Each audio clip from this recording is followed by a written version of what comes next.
man, a 6-inch flaccid dick is my dream. Ladies and gentlemen, allow me to introduce to you the greatest show on earth. It's another edition of KFC Radio on the Barstool Sports Network. I think a good thing that has come about from all of this, I think when things get so bad, you stop with old bullshit. I think that's a sign of progress. I think that there's a little sign of hope. Like, I think the fact that Drew Brees was out here still completely misunderstanding what kneeling for the anthem meant. And I feel like everyone this time was just like, you fucking moron. There used to be like, okay, I don't know if I'm going to bring it up. I don't know if I want to say what I feel because I don't want to disrespect the troops, or it's a touchy subject, or this is about veterans. And it just, I think it like finally clicked for people. He wasn't disrespecting the flag. He meant that the flag doesn't stand for him and his people that way. And this was a sign of showing protest. And Nate Boyer, and he got permission and all that shit. And that's over. I think that's over. I don't think anybody like even tolerates that argument anymore. And I feel like the world coming down like a ton of bricks on Drew Brees was kind of a sign. I agree with that wholeheartedly. The royal butt. I would go so far to say that what Drew Brees did, knowing how wrong he is, and knowing he has to have known that he was going to get crucified, destroyed, killed immediately, I'd go so far as to say it was brave. What he did was just, he blindly ran into a war that he has no business fighting, no knowledge about fighting, and just he ran and using like a musket, like using an old ass argument, like that's what I was gonna say, like no equipment. Like he had like underpants on his head. That's all he was wearing. Those were his fatigues. Like he was like Doug Funny, Captain Underpants. He had a belt wrapped around his head, a pair of whitey tighties, and just went straight to the front lines, being like, "This is what I think," and it's wrong. It's so, don't get, I disagree with them. And yeah. But it is to know you're gonna get killed and be like, I'm gonna fight this but fight. You know what? Like, you think he did? You think that like, or is he still in like such a bubble, or like the people he talks to in his world are still like, yeah, man, like stand for the flag? That did he say that being like, oh boy, like his publicist or whoever had to be sitting on the side like, oh, well, okay, I guess we're doing that. Or is it like, yeah, man, we're with you on that. I would be, I'm sure what's going to happen is like this will die down, this will dissipate, and then that voice will rise up again. The flag voice, right? So right now he's fighting that battle alone. I'm sure he's got plenty of splinter cells waiting for everything to die down so they can jump up with him again. Yeah. But like his publicist must have been like, "Hey, dude, we're on Yahoo Finance. What the fuck is this talking about? Why are you even bringing this the fuck up? Why are you bringing up anything? Like, Josh, shut the fuck up, Drew Brees. I mean, you got LeBron shitting on him. You got his own teammates being like, "Fuck this dude." I mean, but it's like I think that all lives matter is kind of getting that treatment now. I think what people on the other side of these issues used to do was like scream and fight back, and now they're just like, "You're fucking stupid." Like if you say all lives matter, then you should think Black Lives Matter too. We're not disrespecting the flag. Just shut the fuck up. And you almost disarm it better than by fighting when you're just like, you people are fucking stupid, rather than fighting back. And here's the deal too. Here's the deal too. I will never again. This is a promise I'm making. I hope I keep it. Like, I never railed against new ideas. Because I always know that's a losing battle. But I was always offended by them. Not offended is not the right word. I got defensive about them. Right?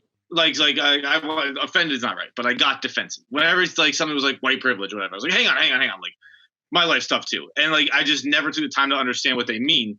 And I think, but it's just crazy to think that like we got defensive. Not we personally, because I always thought all lives matter was dumb on this one. But like, who got defensive about that? Like, Black Lives Matter, like, all lives matter. Why would you fight that fight? Well, that doesn't make sense. If like, if all lives do matter, then you don't get defensive when someone says Black Lives Matter. If someone says White Lives Matter, you just go, yeah, you're right. Right. Yeah.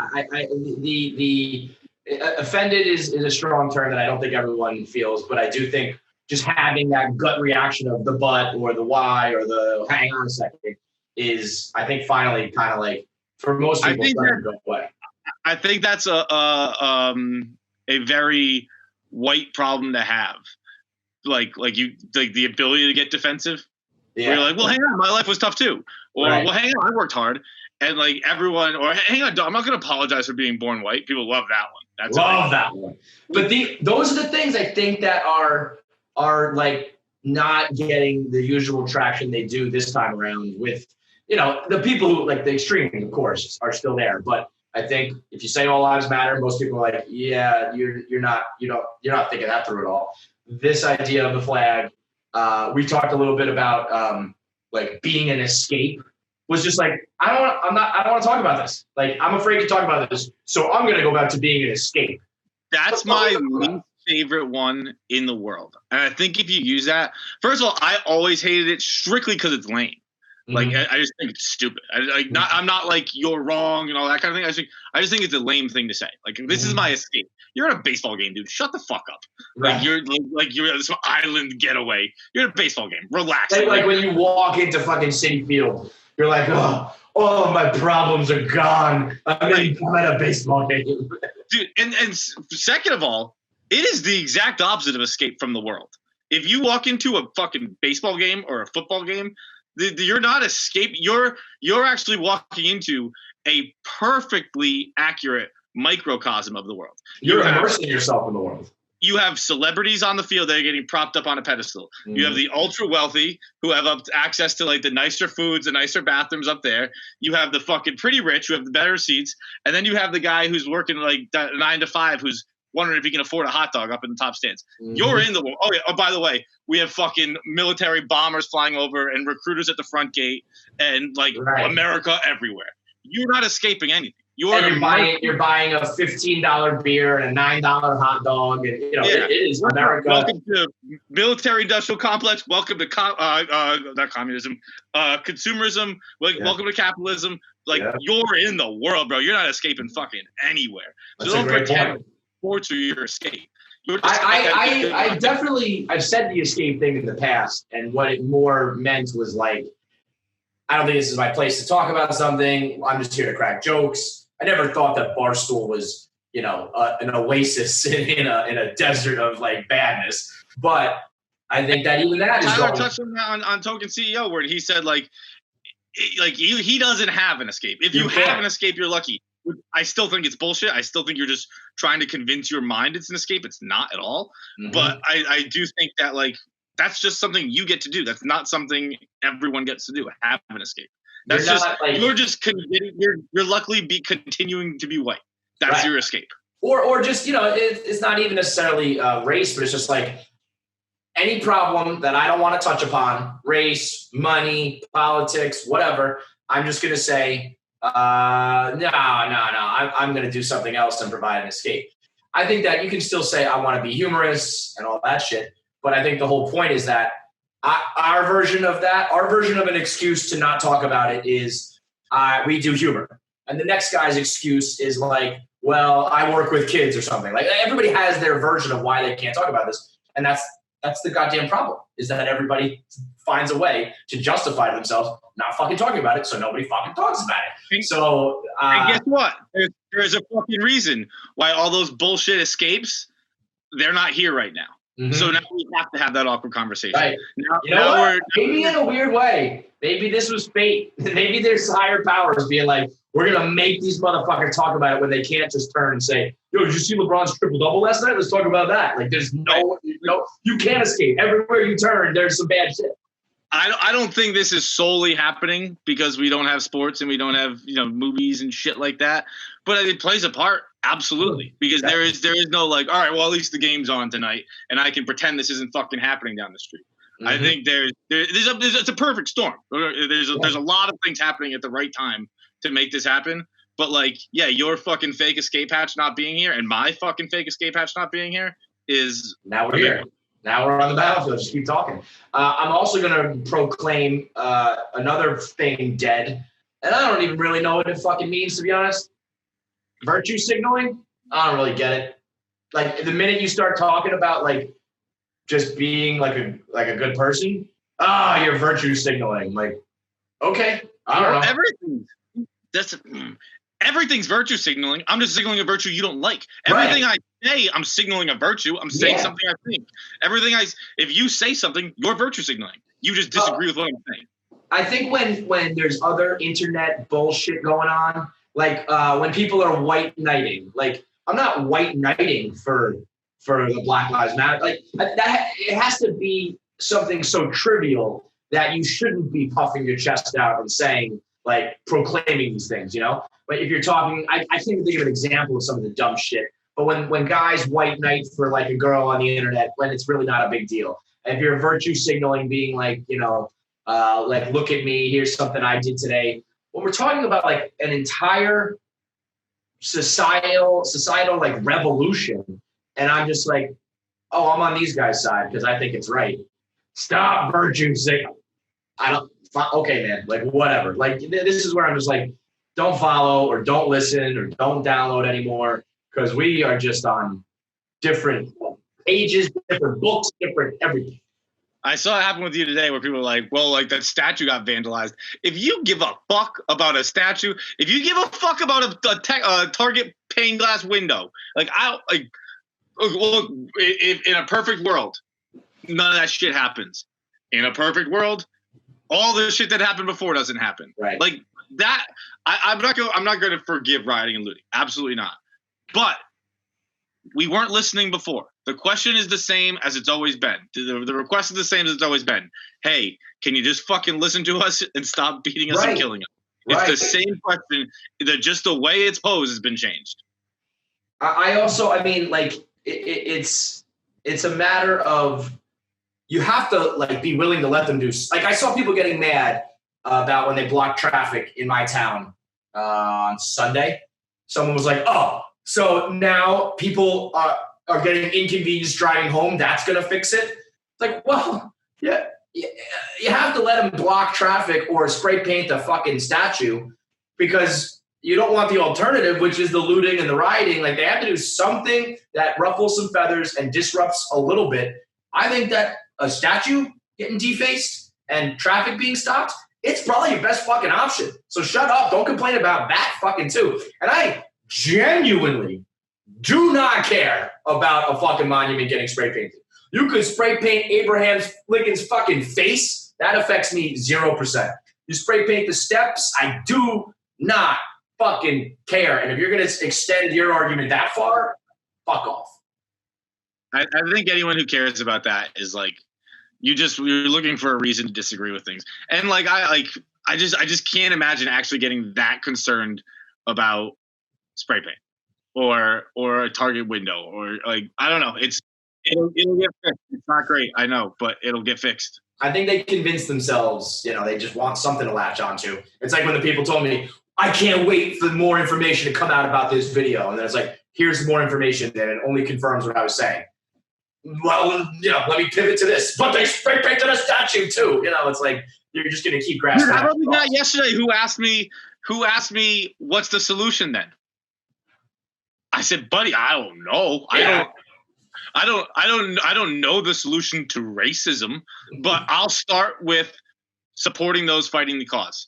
Right. And he's like another guy just doesn't know what he's going to do. I'm like, I have no idea. I'm going to support with money. I'm going to support with my words, and I'm going to help where I can and hope things get better. I hope someone smarter than me has a better plan, but I'm going to be honest with everybody right now. If solving racism falls to me, I am probably going to let you down. We are fucked if that's the case. It's falling in the hands of much smarter and experienced people, and we still ain't getting anywhere. If you're going to leave it on KFC and Feidelberg, we might as well just pack it in and give it up like right now because I will continue. You know, and if you're not gonna let people spray paint or I love nothing more than people putting themselves in a pretzel with like, there's a curfew, you must obey it. And it's like, motherfucker, 2 weeks ago you were telling people you can't tell me when I have to be in my house. And I love the all lives matter. But 2 weeks ago, you said, I don't give a fuck about your grandma and grandpa dying of corona. I want to go get my hair done.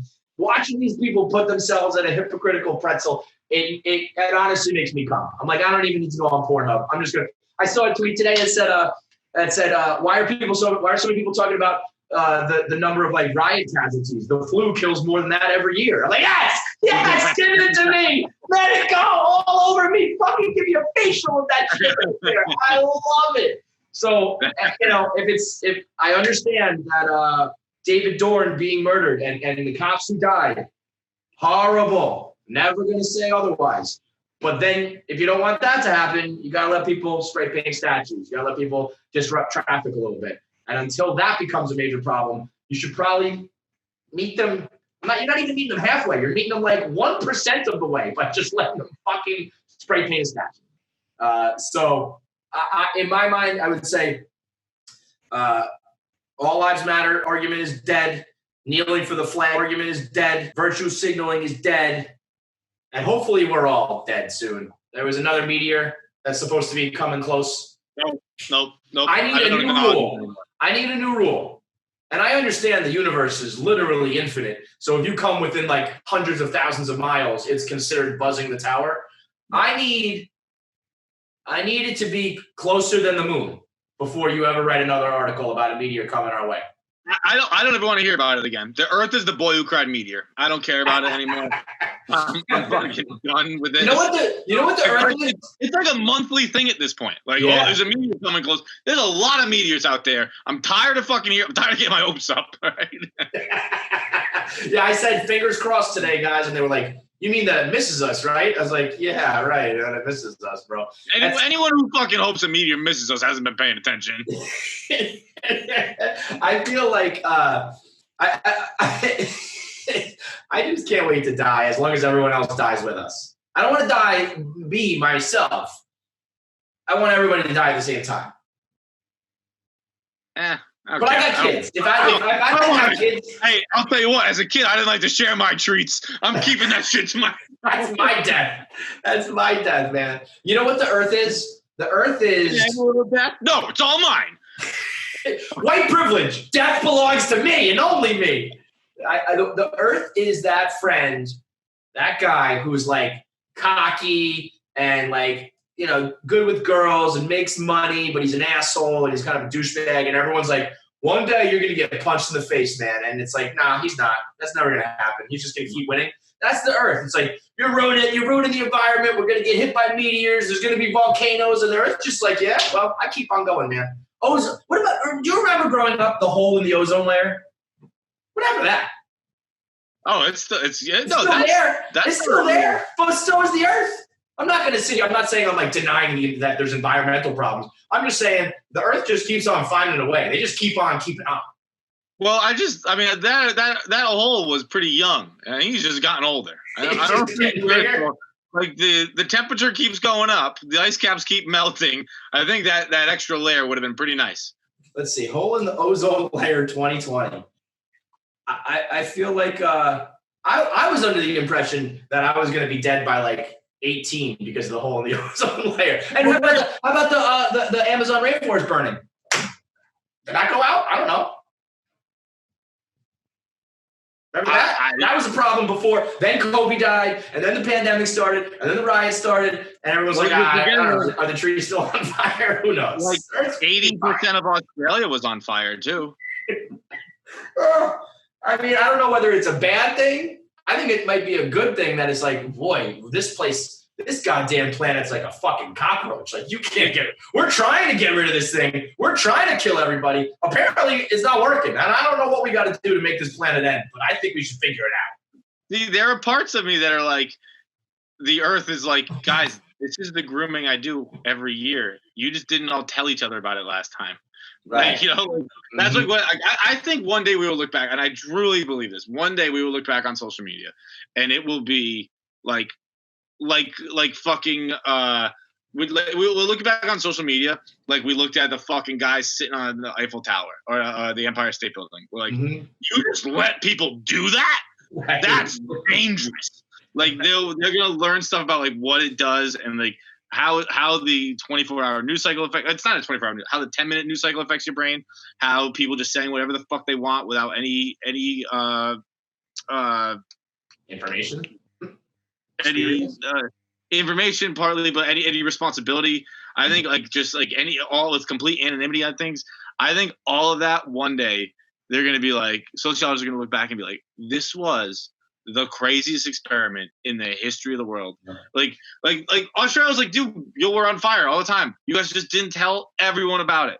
And it was just fine. And it was just like the brush. I don't know this for a fact, right? But the Amazon rainforest is like, yeah, dude, we burn all the time. That's just fucking what we do. We have too many goddamn trees here. It takes 7 years for a raindrop to hit the floor, whatever the fuck the stat is, right? Like there's like everything's gonna be like, yeah, like that was fine when it was a secret between friends and they told everyone and they had no idea what this environment's like and they all freaked out and like everything is freak out now and it's gonna be. Well, you're even seeing it. We live in a world now where we have to tell people, hey, relax your shoulders for a second, see how good that feels, and you're like, whoa. I haven't done that since I was 12. You're right. I was a little tense. Yeah, I feel like everybody is you when Hank was coming off the wall with the duct tape. Just like at any moment, just ready to punch, ready to fight, ready to go. We've got to be. I think that we're more unhealthy now than we were in like the year 800. When there was like no running water and bad plumbing and all that shit. I'd rather deal with like the physical element. Paleo then. Huh? At least they were paleo then, though. Yeah. So, yeah. They were drinking cow's milk at least. Oh, does your mother say moo? Then you shouldn't drink milk. Yo, speaking of animals, did you see that shit that I retweeted this morning? The girl who was saying like if we're gonna do Black Lives Matter, that we should do Animal Lives Matter for veganism. Yeah.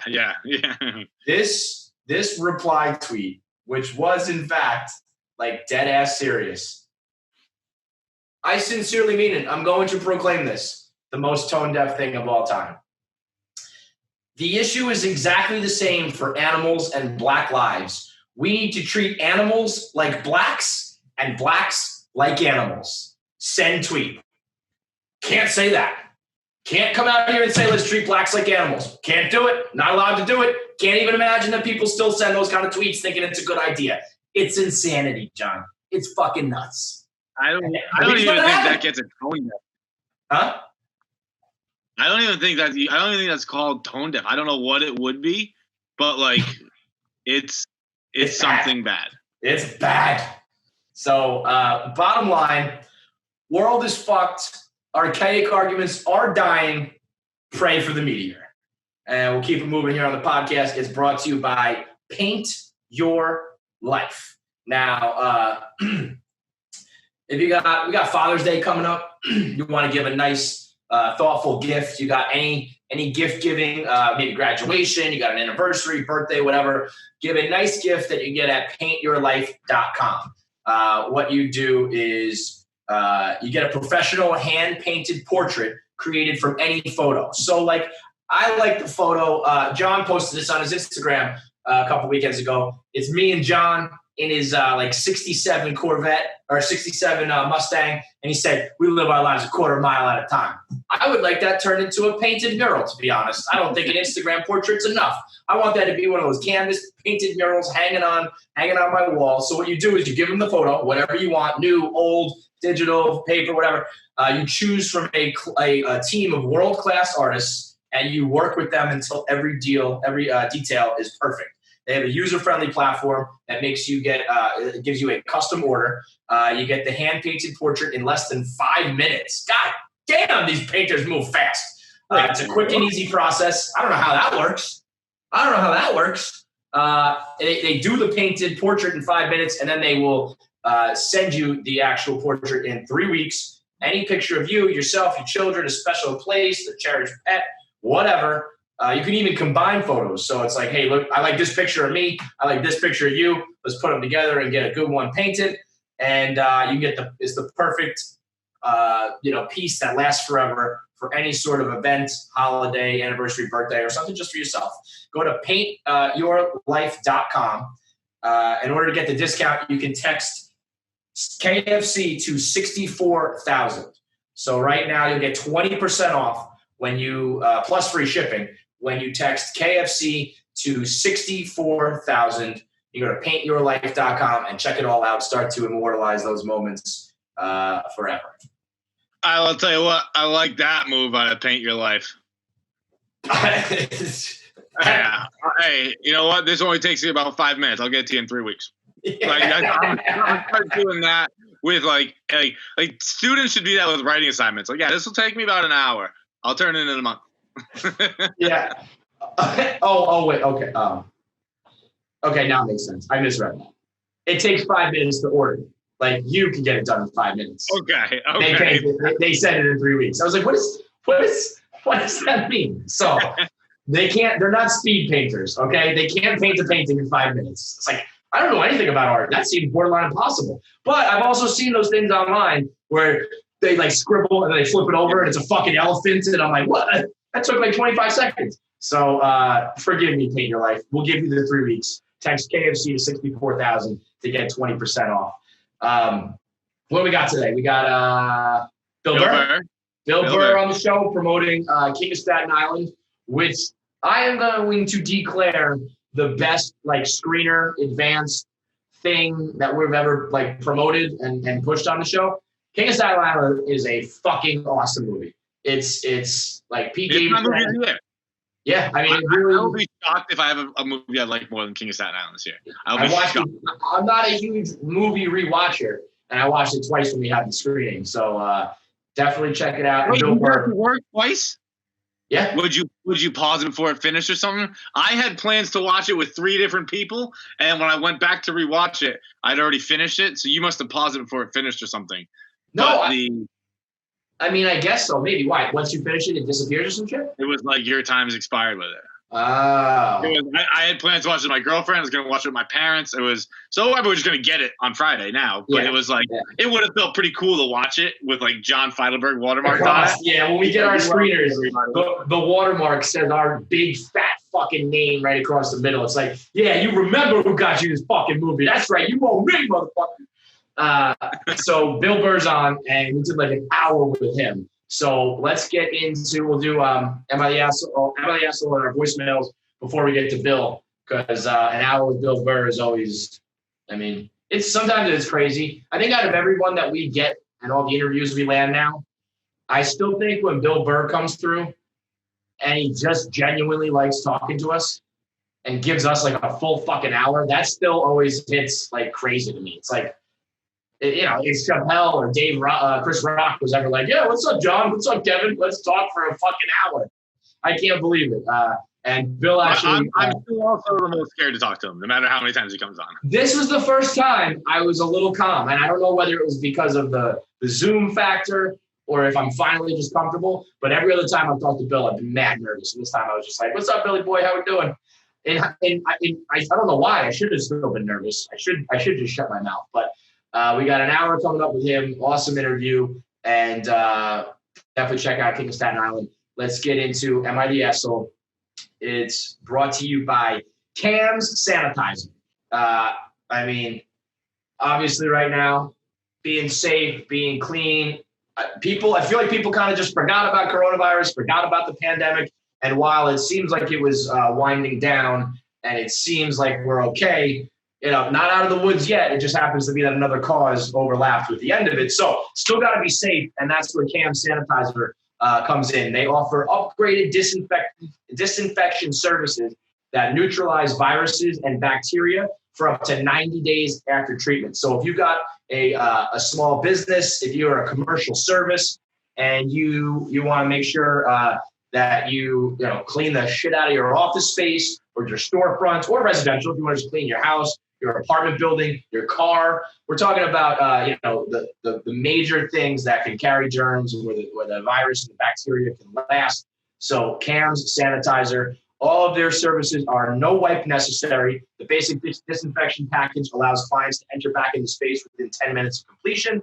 So if you want to get sanitized, you can visit camssanitize.com or call 866-41-CLEAN and enter the code Barstool or mention it on the phone call. So either on the website, code Barstool, or mention that you came from Barstool on the phone, and you'll get a 15% discount.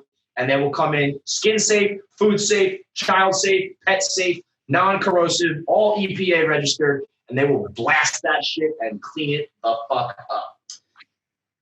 Am I the asshole if I tweet, we need to treat black people like animals? Yes, you fucking are.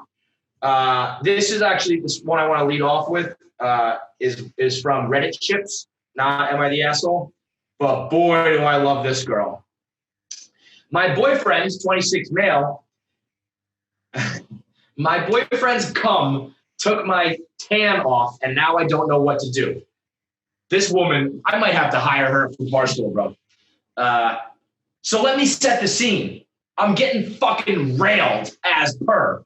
My boyfriend pulls out. Just She already works for Barstool, dude. What? I think she already works for Barstool. Does she? She barely does, though, bro. Barely. So I'm getting fucking railed as per. My boyfriend pulls out as he's about to finish and comes all over my stomach and boobs. Super hot. Nothing could go wrong, right? Well, earlier in the day, I had done my usual routine. Shaved, showered, put on some fake tan because I want to be a biscuit brown baby. Anyhow, now I have cum-shaped tan lines all over my stomach and boobs. I don't know what to do. It's so obvious, and it's so hot where we are. I cannot wear anything that covers those areas because it's just so warm. I don't know how to fix this. Do I reapply my tan and just have darker everything else? Would that even work? The tan lasts for 2 weeks. Help me. It's just, why do bad things happen to good people, John? These are the hardships the world faces when cum's blasted off your fake tan. Look, I don't understand how tan works, but I feel like you just put more fucking tan on. I don't even. Well, but no. Here's the thing, man. Unless you're just gonna sit there and just fill in the dots on your tits. Yeah. I don't think it's that easy. I think it's more of a full application. Dude, this sounds like one of those cheap things. I thought she was went to a spray tan, and at which point I would have been like, "Hey, you dumb idiot, you gotta take a shower first." But with this, no. If you get a spray tan, you gotta shower, then you can have people come on you. That's the rule. I've actually never gotten a spray tan. You say that, yeah, no kidding. I think it's pretty rare for our demo guys our age to get a spray tan. But I said it with such confidence because I just know that's what you do. But I've never gotten one. I know you're supposed to take a shower from everything. I mean, especially if you're gonna get fucking railed as per, you gotta know what's going on. So, if you're going to be a biscuit brown baby, you might as well just reapply and go extra dark. Otherwise, people are going to know you had a bunch of cum on you, dude. What are you going to do? Also, there's no shot in the world I'd ever think that's what happened. I'd be like, oh, she has that disease where parts of her skin get lighter. I would definitely be like, oh, you got vitiligo, like Michael Jackson, before I was like, right. Oh, you're taking loads to the fucking chest, aren't you? There's never in a million years when I see someone with splotches of lighter skin, I'm like, that's probably semen. That's what that is. Although, if I knew this girl, and I know that she's the type of girl to put up a post about getting fucking railed as per, maybe I'd be like, oh, I mean, yeah, that's like Samantha. She gets covered in cum all the fucking time. I don't think I would ever think that ever in my whole life. If you saw on a chick's lower back, like splotches of where, you might. I'd be surprised. I'd be like, oh, they have a birthmark. Yeah, you're definitely overthinking it. You're for sure. But that's one of those things you get in your own head about, where you're just like, oh, this is I do it all the time with just pee in my pants. And I'm like, they definitely think this is pee. They rarely think it's pee unless I tell them. And don't get me wrong, I tell them most of the time. But I'm like, nobody tells on himself better than Feidelberg. Dude comes out of the bathroom with just a fucking soaked fly. I peed my pants. It's just a little bit of pee. And people probably it's hot out. He's taking a sip of water and condensation fell on him because it's not a lot. It's just a little dot. But I'm like, just so everyone knows, this is piss. Nobody pisses their pants better than you and YP. By the way, that picture of YP in the wetsuit, woo, buddy, he got me all boned up. Do you remember on KFC radio when I was just like, YP, I want to fuck you in the ass? It's flat out said I want to have anal sex with my male coworker. I got two today. All right, go ahead. All right. Let's see. First one. Am I the asshole for enjoying getting dressed up for funerals? Did you write this? Are you about to just read? Are you about to just look at your phone and just read off the top of your head? So, I'm a 30-year-old male. Let's go to a funeral. Love it. So I had a funeral today, but because of quarantine, I'm at the home where my suits are not. I had to get going. The death happened before I had a chance to leave. I'm clearly reading this out of the top of my head. I was totally fucking joking. And I was like, wait a minute. He did go to a funeral. This is about it. Oh, my God. Oh, you are a piece of shit. It's like, is it not crazy to want to look good wherever you go? And like, I had to wear an old high school suit today, and I was in my head the whole time. I'm like, my God, these pants aren't even tapered, John. You look ridiculous here. That's great. I mean, you make a compelling argument. It's like, hey, if you're respectful to not look good, right? It's like if you care about how you look when you go to the bar, you should care about how you look when you're paying last respects to someone you knew and loved. You know, you can make the argument that if you don't care about looking good at a funeral, that you're the asshole. Right. If you throw on sweatpants and like a t-shirt, right. Like whatever, it's just a funeral, you look like a dick. Well, I want to make sure my nice clothes look nice. Okay. If you dress up for a wedding, you should dress up for a funeral. 100%. I think it's like today I wore a suit from high school. My dad, I look like a kid going to his first fucking job interview. I had my dad's shoes on, my dad's belt, high school suit, fucking old tie. I was like, this is ridiculous, Sean. And even more than that, like you probably looked fine, but knowing your brain and what you always want to look like, you were probably standing there like just looking like a tense asshole. You know what I mean? Just being like, oh my God, I look terrible. I look terrible. I look terrible. I look like I'm wearing my dad's clothes. Oh man, that is so. And here's the crazy part too. Here's the part that people hadn't thought about, and maybe hopefully never have to think about. I was sitting in the car before I went into the mass, trying to decide which face mask was most appropriate for a funeral. I had 4 to choose from, and I couldn't make a choice. What were the choices? There's pattern. One was like a black and white, like striped. One was like it was green with tan dots. One was just green, and then one was like one of the medical ones. I went with just the medical one. I was gonna say you can't lose with the medical one. The medical one is like, you know, black, like white shirt, like gray, you know, black tie. Like it's just like standard medical. It's part of your routine now. And you try to dress it up. I think if you're gonna try to get cute with your mask, you better fucking knock it out of the park. I'll tell you what, there were some good masks in there. Were they like matching to like tie and shit, or just like a cool mask in general?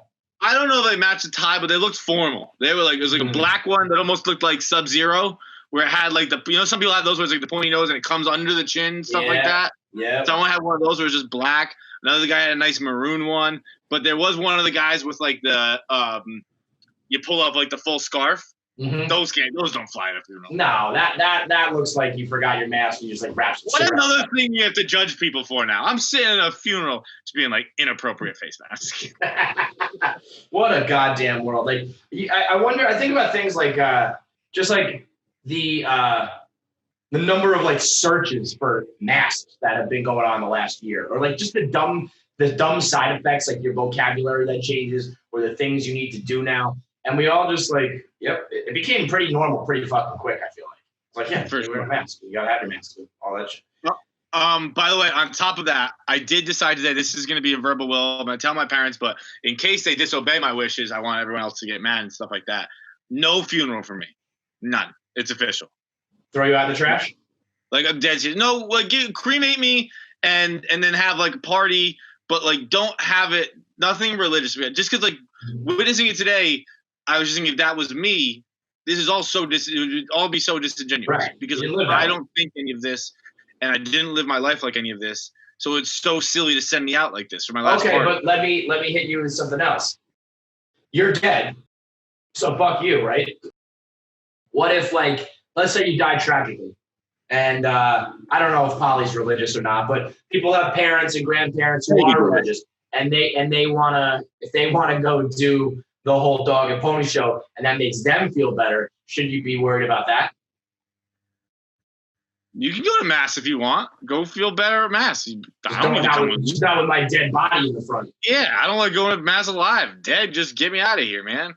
It like Okay. it just All right, let me ask you one more. fake to me. Like it felt like I was just thinking like, if that's there and like a priest was saying these things about me, like he wouldn't even know me. Why is he talking about me so much? Another curveball. What if you die a hero, and your mass is gonna be banged out, like the church is gonna be filled? You can have a party, just don't have it in church. Rent out a bar, rent out a house. You can't not. You can have a party, right? And like I actually thought the eulogy is so beautiful today. And eulogies are dope. Have everyone come and give me a eulogy if you want to. You don't need one eulogy. Everyone get up and tell a quick story or whatever. I think that part's so nice. But just the other stuff with me just wouldn't make sense. It's just I think that's interesting because I feel I like I just said a minute ago. For some reason, I kind of think of weddings and funerals as like equal but opposite sort of thing. And people are moving away from weddings and churches. Why does it have to be like? Why is it so automatic that you do like the death shit the same way in the church and the funeral home and all that and the prayer? And it's like, right. I want a non-denominational death. Just fucking throw the party. I think I'm not saying don't remember me or anything like that. I'm not like doing the joking, throwing me in the trash. Remember me. Have me in an urn. Don't keep that urn forever. Go dump it somewhere after. Don't be like one of those like on a mantle people. Yeah, I don't want to stick around forever. No, but have the party, have me there. Like I think it would be cool if everyone gets to give a little eulogy, or if you want to, or like everyone. And I also just don't like the unknown of it, right? Because everyone's uncomfortable because it's so formal. But it's like it's also not. Like I didn't know when to move. I didn't know. And then you see like the guys. I don't want to be handled by a dude from a funeral home. Yeah, I have my buddy carry. Yeah, right? Like when they're like pushing down the house. That's why I'm so down with cremation. Because I mean, can you just imagine like some poor funeral director like with your flaccid dead dick flopping around while he's putting clothes on you and like draining your body of fluids and shit? Nobody should have to do that. Just throw me in the fire. This is crazy. I don't even mean with like my body. I mean like when I'm in the coffin. Yeah, Like I've been a pallbearer before, and it's like this random dude's giving me instructions on how to carry my buddy. It's just like I wish you were just in an urn, man. Like it would be a lot easier if I could just carry you like a fucking football right now. You paid it. Instead, you pick like a 8,000-pound oak box. You fucking jerk. How about this? Keep 6 feet of land forever. You're like, I don't need 6 feet of land forever. That's just expensive. Crazy. Funerals are crazy expensive. And all for fucking what? No, take that to the bank, man. How about new idea, destination funerals? Oh. Meet me in like Cabo, bro. I'm dead. Meet you and all your friends down in Cabo because I said so. Now, I love the idea because that's what my dad kind of wants. But you can't just be like, go dump me in Cabo. Yeah, it's got to probably have like some meaning. But, some meaning. But also, I don't know. Like if, let's say Cabo because I said so. What if I like vacation in Cabo like every year or some shit? And I know it's awesome. And like you've never been, and people haven't gone, but I have gone. I'm like, trust me, like meet in Cabo. Oh. No, that means it has meaning. That 100% fits. That's okay, all right, but maybe I don't have history there, but like I went to Santorini once, but it was fucking awesome, and I feel like I want to make sure everyone in the world has gone there before. Santorini's a bit much because that's like really fucking far, but if it means like I know you guys are gonna get there and be like, holy shit, this place is fucking awesome, or does it have to be like he lived his life there? I think I mean, you can get your ashes dumped wherever the hell you want. I think I'd be more interested to go if you were like, as my dying wish, I want you guys to go to Santorini together. Right. So that wouldn't necessarily be like your funeral. Like, I guess it could be. It would be like your remembrance trip. Yeah. Unless you wanted your ashes dumped there too, then it would kind of count as your funeral. Yeah, but if you died and you write a letter like, you got to get things out with some of my friends, I'd go in a heartbeat. Yeah, it's a funeral moon. Yeah, there's honeymoons, there's baby moons. Everybody just tacks moon onto the end. My funeral moon is for all you guys. I'm gonna tell you where to go, and I'll have like, I'm gonna set it up so that like when I die, somebody at like whoever places a call to like the mansion that I wanted to rent out. It's like, it's time. You got to get out like for a week. It's time to rent the house. I told you this was gonna happen. All my friends are gonna be there for a week. It's the funeral moon. That would be that's legend status. That's you want to live awesome. forever? That's legend status. Dude, I think we just revolutionized the funeral game. We gotta open up like a funeral home now. Change the funeral game forever. Let's just delete this and sell the idea. I don't want to deal with this shit. I'm gonna do the work. Let me hit with one more. Am I the asshole? Am I the asshole? I got one more quick one Oh too. yeah, you got one too. One more each. Am I the asshole for not telling my girlfriend I had penis enlargement surgery? Oh, I saw this one. 25 years old with a 22-year-old girl. I've been with her for a year and a half. She moved in with me before the lockdown. We were looking through an old photo album of her as a teen, and she had a different nose. She admitted to me she had plastic surgery as she was bullied a lot because of her nose at school. I was very accepting, as it's not like she got a full-on Barbie surgery, and she just fixed an issue that she had with herself. I understand why people get nose jobs and do other stuff to help self-esteem problems. I told her, it's okay. I understand why you got it. I fixed an insecurity myself when I was a little younger. During my teenage years, I felt very insecure about my penis size. When I was 21, finally had enough, got the enlargement. She asked what I fixed, and I said I got the enlargement surgery. I expected it to be all good, but she was enraged. She yelled at me that I should have told her all about that shit. I was confused because she had the nose surgery and didn't tell me. I asked her why she was mad. She had the surgery too, and her explanation was, such a chick, it's just different. So now she's gone cold with me. I kind of feel bad for not mentioning it early on in the relationship, but at the same time, this is about as open and shut as it gets. What's the difference? Penis enlargement surgery is real. Yeah. Oh yeah. How much can you tack on there? Let's see.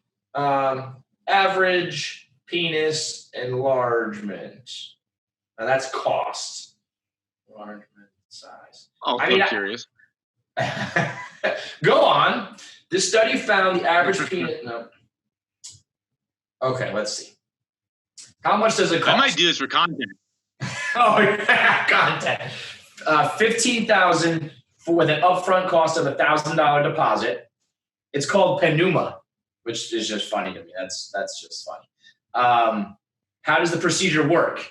Pneuma is a crescent-shaped piece of medical-grade silicone inserted under your penis skin to make your penis longer and wider.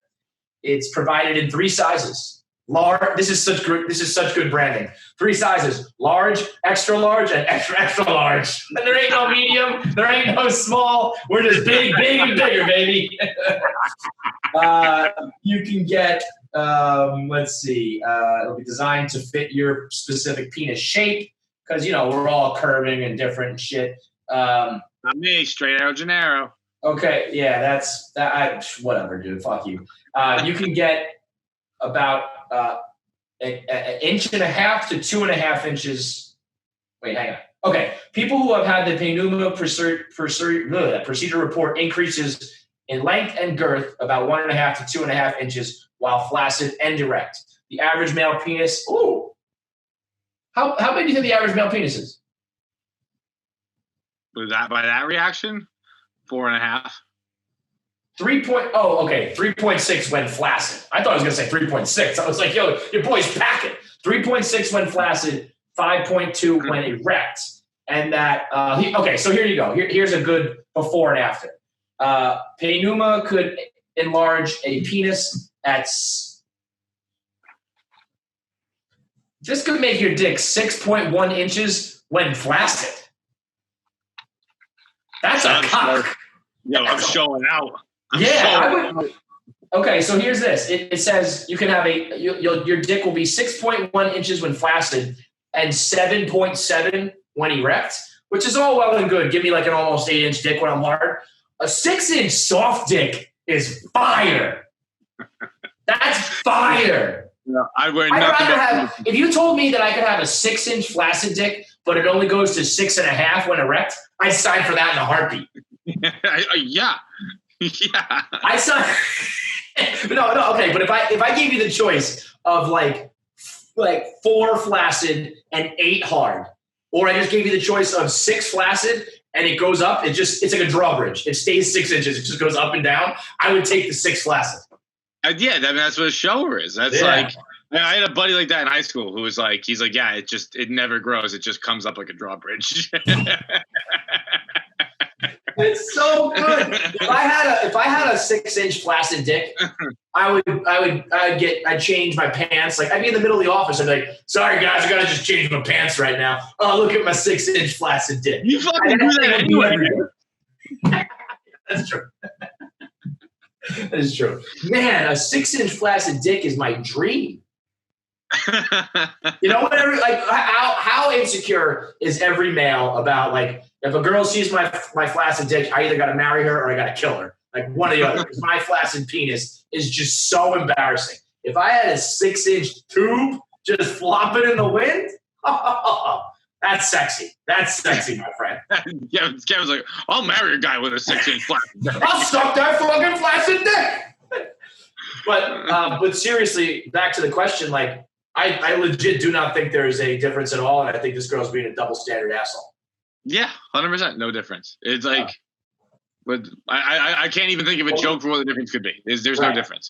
I mean, I guess like if a girl told me, she got a nose job and her tits done, I would think of that the same way. Fuck it. Yeah. So you're a bitch. You're a bitch. You should be thankful that your boyfriend has a 6-inch flaccid dick. Last one here. I haven't read the story at all. I just read the headline. It's amazing, so we're going with it. Am I the asshole for calling my brother an uptight loser who isn't as smart as he thinks he is? Let me guess though. I think this is going to be totally justified. Okay. I'm going to say no. Yeah, that's a hard one. Like, you're just an uptight asshole who isn't as smart. I agree. If you decide that I'm not as cool as I think I am, that's so much less mean than I'm not as smart as I think I am. Like definitely, that's why I think you reserve it for people who need it. Like I think that guy, if you're gonna go that nuclear on him, it's probably because he deserves it. Let's hear it. Me and my brother are wildly different people. I don't like to think I'm an extrovert, but I do enjoy being out with my friends. I do okay in school, not the best, but not the worst. I'm pretty average, so I won't be getting a scholarship to a good college anytime soon. My brother, on the other hand, is very gifted academically. I'm a year older, but he's in my grade, and has been like that since we were 6 or 7. He's very introverted, and while he does have a friend group, he told me he has never talked to them outside of school. He also looks down on anyone who isn't in the top 10 academically at our school. All his friends are in the top 10. They constantly talk down to people at the school, and I know this may sound mean, but no one likes them because they're just assholes to everyone and think that no one likes them because they are smart and everyone else is jealous. Yesterday, I wanted to get lunch with my friends. My dad told me I couldn't because he didn't want me to waste the gas or something I can't really remember. I gave a kind of joking grunt and said, okay, and I wasn't going to go. My brother straight up said, maybe instead of going out with your friends, you can work on your studies and get your grades up to mine. I'm a B, occasional C student. I wasn't having it because he always does this sort of crap and looks down on everyone, especially me. I straight up told him, dude, you and your friends are uptight losers who think you're better than everyone because you're smart. College is going to be a real ass kicker because you're not nearly as smart as you think you are. He said, and I quote, what did you just fucking say? I told him I wasn't in the mood to fight and went to my room. Am I the asshole? Nah, you're right. Yeah. You're right. I mean, that kid sucks. That guy sucks. And he's right. I think when you get to college, even if you are smart, like if you don't know how to like hang out at a party or go out or be social, you're going to be the fucking asshole. I would absolutely rather my kids grow up to be like a BC student who just like know how how to like handle themselves than be the academic like weirdo. Dude, I swear to God, there are a lot of things that say to me I'm a nice guy to me. And the nicest one in my life is that I wasn't the biggest bully in the world to this one particular kid in elementary and middle school. He was like the oh, no one likes me type kid. He was exactly this kid. Mm-hmm. His name was government. His name was James, and he fucking was green pole all the time. He had like a fake British accent. It didn't make any goddamn sense. Like his parents weren't British or anything. But maybe it's just in my head. He just sounds British because from memories, and he's just smart. But he's a fucking really smart dude. And he was just such a dick and so condescending and such a piece of shit. And I was like, listen here, buddy, I'm way bigger than you. If I was nice, if I was mean, I'd bully the shit out of me. And I was honestly, I was trying to be nice to him, and it was like he was the media. I was like, dude, no, I'm the cool kid here, and I'm trying to be nice to you.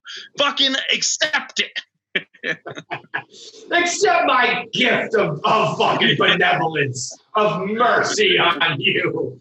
I think that the best thing you can be. You know what? I run these hallways, dude. I could end your shit in a heartbeat.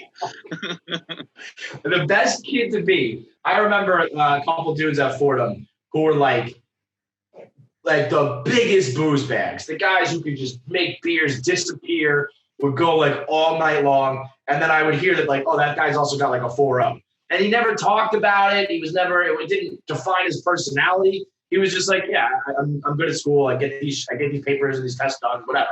Let's like go have some fun. Best guy to be. If you're smart and you make that like everything about yourself, it's because you have no personality. Like that, like being like, I only respect you if you're in the top 10.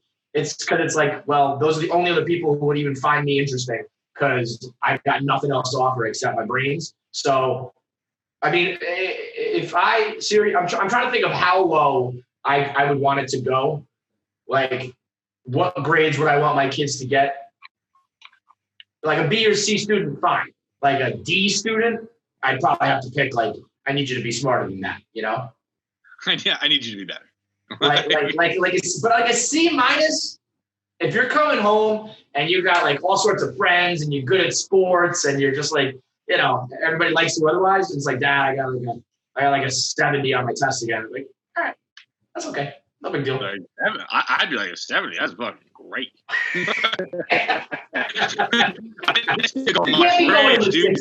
You can't be in the 60s. That's tough. 65. Well, it depends on what time. If you're getting anything but A's in elementary school, that's bullshit. Yeah. Like, A's, you better be getting A's in elementary school, dude. This is baseline stuff. It's addition, dude. Like it's easy. In elementary school, you're next to like sometimes you're next to like handicapped kids. Like you better be getting this shit right. Yeah, there aren't even special needs in this school. It's just school. It's just lumped in. There's no special needs class. It's just class. And then middle school you can get a couple B's here. High school, a couple C's. College, what the fuck ever. Yeah, okay. Just get across the stage or don't. Look, proof positive. Doesn't even fucking matter. Or not. Whatever. Does not even slightly matter. Let's do our voicemails today. Brought to you by Stitch Fix. Maybe you got a funeral to go to and you want to look super fly, but you can't go out to the stores, you can't shop, and you don't trust yourself to just hop online and do online shopping. You want the best part of quarantine was coming home and finding a pair of my Stitch Fix jeans, the ones that make my legs look so good. They're I forget the name of them. Like Modea or something like that. They came in my very first Stitch Fix box. I have guarded them with my life. They're unbelievable. Honestly, that's the thing about Stitch Fix is they're gonna send it every month, and you might get like all sorts of shit you like. But if you get even one sweatshirt or one sweater or one pair of pants that's like money, Stitch Fix is paying for itself. You can't put a value on it.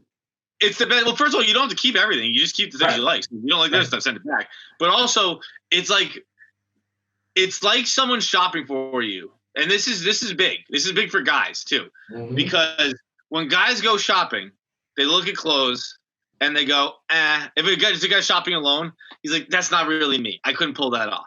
Right? But if someone's there and they go, you can pull this off. This is your Great at style. that. Yep. And you go, you know what? Maybe I can. You try it. And you're like, holy shit, I pull this off. Yep. Dude, I look fantastic. And That's that's why everyone. That's why you go shop the girl, your buddy, who like gas you up. Be like, nah, man, you can fucking rock that because you need in the back of your head you want to. You just need that extra push. Stitch Fix gives it to you. And also, when you're at the store and like the person working the store says it, it's like, I can't really trust you. Like you're just saying that. But if it's a stylist who doesn't really know who I am and is not seeing me face to face, and they just send it and they're just like, I looked at your profile, I know what's in style, I know what's in season. Like, here you go. That's about as like unbiased as you can get. Where it's like, this is just like what you should be wearing right now in the world for summer 2020. And every season it changes. And every time you change your size or your profile, they keep it updated. And Stitch Fix just keeps it coming. You got pants, shirts, inwear, outwear, accessories, I think shoes sometimes. And like John said, you only keep what you want. And when you keep everything in your first box, you can go ahead and get a 25% discount. So go to stitchfix.com/KFC. You make the profile, you say what brands you like, what colors you like. They'll send you the box. You keep everything in that first box to get the discount. And then moving forward, whatever you want. You can keep everything. You can keep nothing. You don't pay for anything you don't keep. And breaking news, they got stuff for men, they got stuff for women's, and they got stuff for kids now all over the U.S. and the UK. So girls can get in on this. You can do it for your kids. And guys, as always, you're going to look sharp at Stitch Fix. No commitment required. You only pay for what you keep. Shipping, exchanges, and returns are always for free. And there's a $20 styling fee that's baked into it, so you're not even paying extra for a stylist to suit you up. Go to stitchfix.com/KFC. Get 25% off your first box when you keep everything. Voicemails. What do we got, Nikki? KFC fights BC.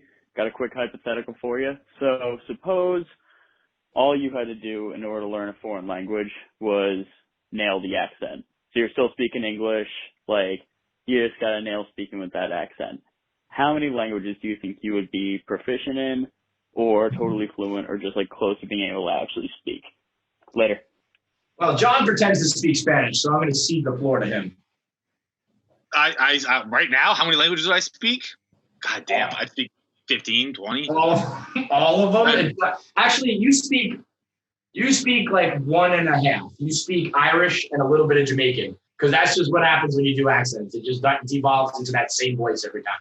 What are you talking about, Kevin? I think I do the accent. The Irish brogue is perfect. Look at here, you little lad. Don't you come around here talking shit about the Irish brogue. This accent right here is perfect, Kevin. What else would you like me to say? What else could I possibly prove to you? Huh? Now, would you like me to go Jamaican, man? That's it. You speak Gaelic and you speak patois. I speak Southern, no doubt about that. No sirree. Southern. I'm fluent in Southern, you hear? I speak in sprechen Sie German? Of course I speak German, Kevin. I speak German all the time. All of the time I can do it is the language. And what about the Portuguese? Do I know Portuguese? Portuguese! Portuguese, va para casa. I know how to speak Portuguese. Hey, go home. I'm Italian mother. I do Italian too. I do Italian all the time.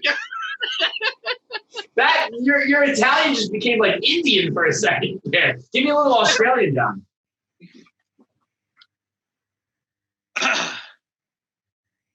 Well, mate, is this what you like? You want an Australian accent? I'll give it for you, kid. Huh? And listen here, Brew. Listen here, Brew. Like, I get a Rhodesia when I get the blood diamonds. that one got out of me. Wow. I applaud you for even trying to go there. That was special. You speak, at least 8 languages. Yeah, man. I speak fucking crazy languages. This is a great. If you had a resume right now, have you ever had a resume? Not once in my life. Not once. You white privileged motherfucker. You never even had a resume. Dude, that's crazy. You know what I'm going to make you do? I'm going to make you make a resume. Why? For content. I want to see your resume. I want to see what you could even put on that fucking thing. Landscape one summer. Yeah, okay, that counts. Bartending, that counts. I Never want to see. bartended. I want to see how you. You know when you say like, remember when I was saying that being like a funeral director is like a party planning services. Like you can just Yeah. you can just package it up different ways. I want to See, but see it's you not put fair 'cause lipstick on that cake. I'm gonna intentionally make it funny because like I know what it's for. Yeah, that's It's almost fine. like That's fine. you have to get me fired, and then I have to go find a job. That'd be a good content piece. I want to Just a see, prank, bro. but particularly at the bottom where you put like other skills. Like people used to put like I'm proficient in Microsoft Excel and I'm like casual with PowerPoint. I mean, I don't think you like I can tweet, and that's about it. I speak Spanish. I would definitely put Spanish. And all these other languages, proficient in 8 languages. And I would put I can cleat a boat. So okay, that's like transportation, like maintenance. All right. I don't. I would love just someone being like it says here you're fluent in Southern. What does that mean exactly? And then you just break into an accent. This is like a Charlie Kelly episode of Sunny. You know? Oh, you're Australian? G'day, mate. How you doing? What does it mean that you're Southern? Well, sir, how much time you got? I do declare I'm Southern. I don't even know what the question was in the voice. Oh, the languages. You're fluent. You're a world traveler. Next up. Hey, KFC5 super producer BC. So a quick hypothetical. Would you rather be able to only take baths for the rest of your life? So no showers. You don't have to commit 20, 30 minutes to being in there, or never be able to brush your teeth again? Thanks. I mean, what are we doing here? Wait, what was it? Never brush your teeth again, or what? So you got no showers. You got to take baths. I mean, it's an easy peasy one. I think there's good precedent on both sides. I think maybe there's a good question here somewhere, but this isn't it. I mean, I can't just not brush my teeth. Okay, I was getting scared for a minute that you were going to go the opposite direction. If you're still giving me like a more appropriate would be like you don't get to bathe your body. It's like clean your mouth and clean your body. Yeah, that's a good question. Yeah, I mean, baths are. I enjoy baths, not to like shit. Like when you clean your body in a bath, that's gross because then you're sitting in your own filth. But that's still an option to clean yourself versus have you having. I mean, you have no teeth. You'd be like George Washington. It's just not even a fucking option. Have you taken a bath like remotely recently? I taken a bath what? Like remotely recently?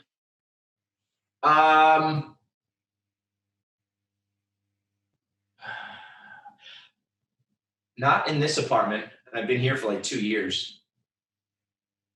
I Do fuck dicks with still baths, float? though. Huh? Do dicks still float? Mine doesn't sink.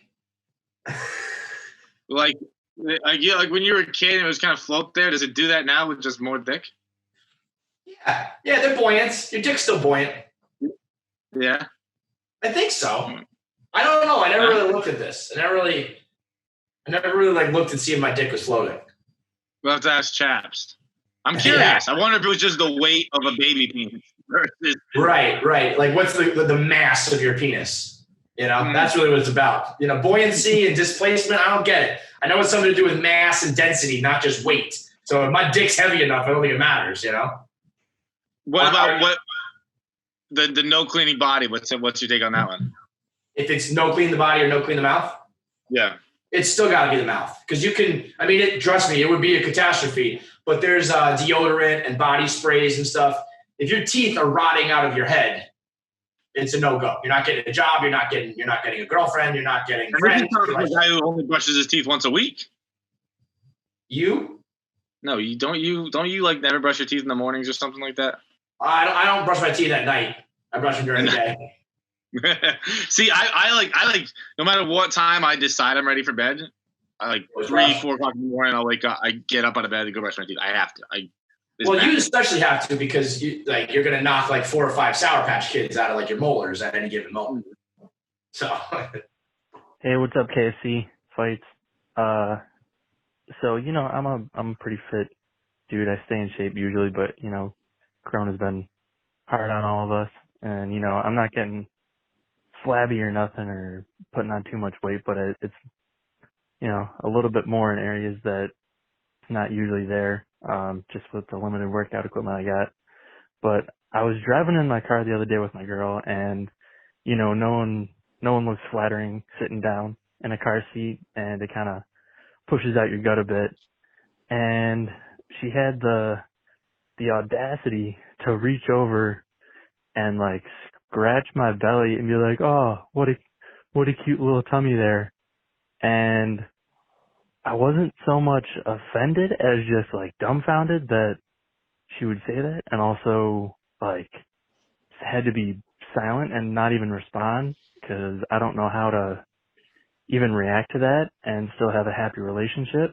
So I guess my question for you guys is just, what's the most ridiculous thing a girl has ever said to you that you would get slapped into next Sunday if you said to her?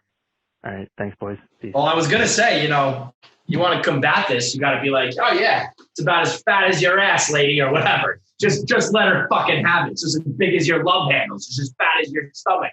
It is, I mean, could you imagine doing that? You reach over to a girl and you scratch her belly and you're like, woohoo, like the fucking Pillsbury Doughboy? Be a problem. Be a big problem. Yeah, be a big problem, Kev. Be a big problem.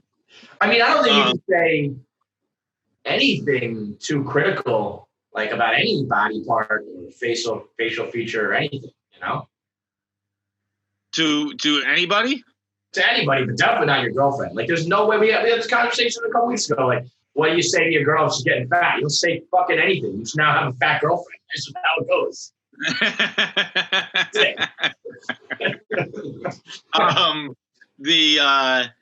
I honestly don't know what the answer here. This is a question as old as time. There's just nothing you can say. There's nothing. No. It's over. It's done. I think the only thing, like right this moment right now, I think you can't be the one to bring it up. But if like a girl is talking about like her eyebrows or her roots or something, if there's like something out of her control, I think you maybe could like reply to it or something. I don't know. I'm trying to think of a way that you could say anything to her where it's just like so obvious that it's not your fault. But no, I think at any point, if you say something about a girl's appearance, and rightfully so, as we keep talking about learning and shit here, it's like a guy's appearance doesn't really fucking matter. And a girl's appearance, it does. And so when their appearance is not great, it's way fucking worse. So they can scratch your fat belly. Because guess what? You can still make money, get laid, and have friends and all that shit with a fat belly. Not really the same for girls. So, dude, that happens to me. Like when I wake up, Little Spoon, and it's just like my belly is just getting like coddled. The gravity that occurs when your Little Spoon's sitting on its side, and your belly almost has this like slope downwards, and then it just plateaus out, and your fat just rests on the bed. Oh. And you just have like a hand like trapped under it, and I'm like, what the hell, man? I just started, you know, like girls like in movies and stuff like set alarms when they're in a new relationship to go do makeup and come back in bed.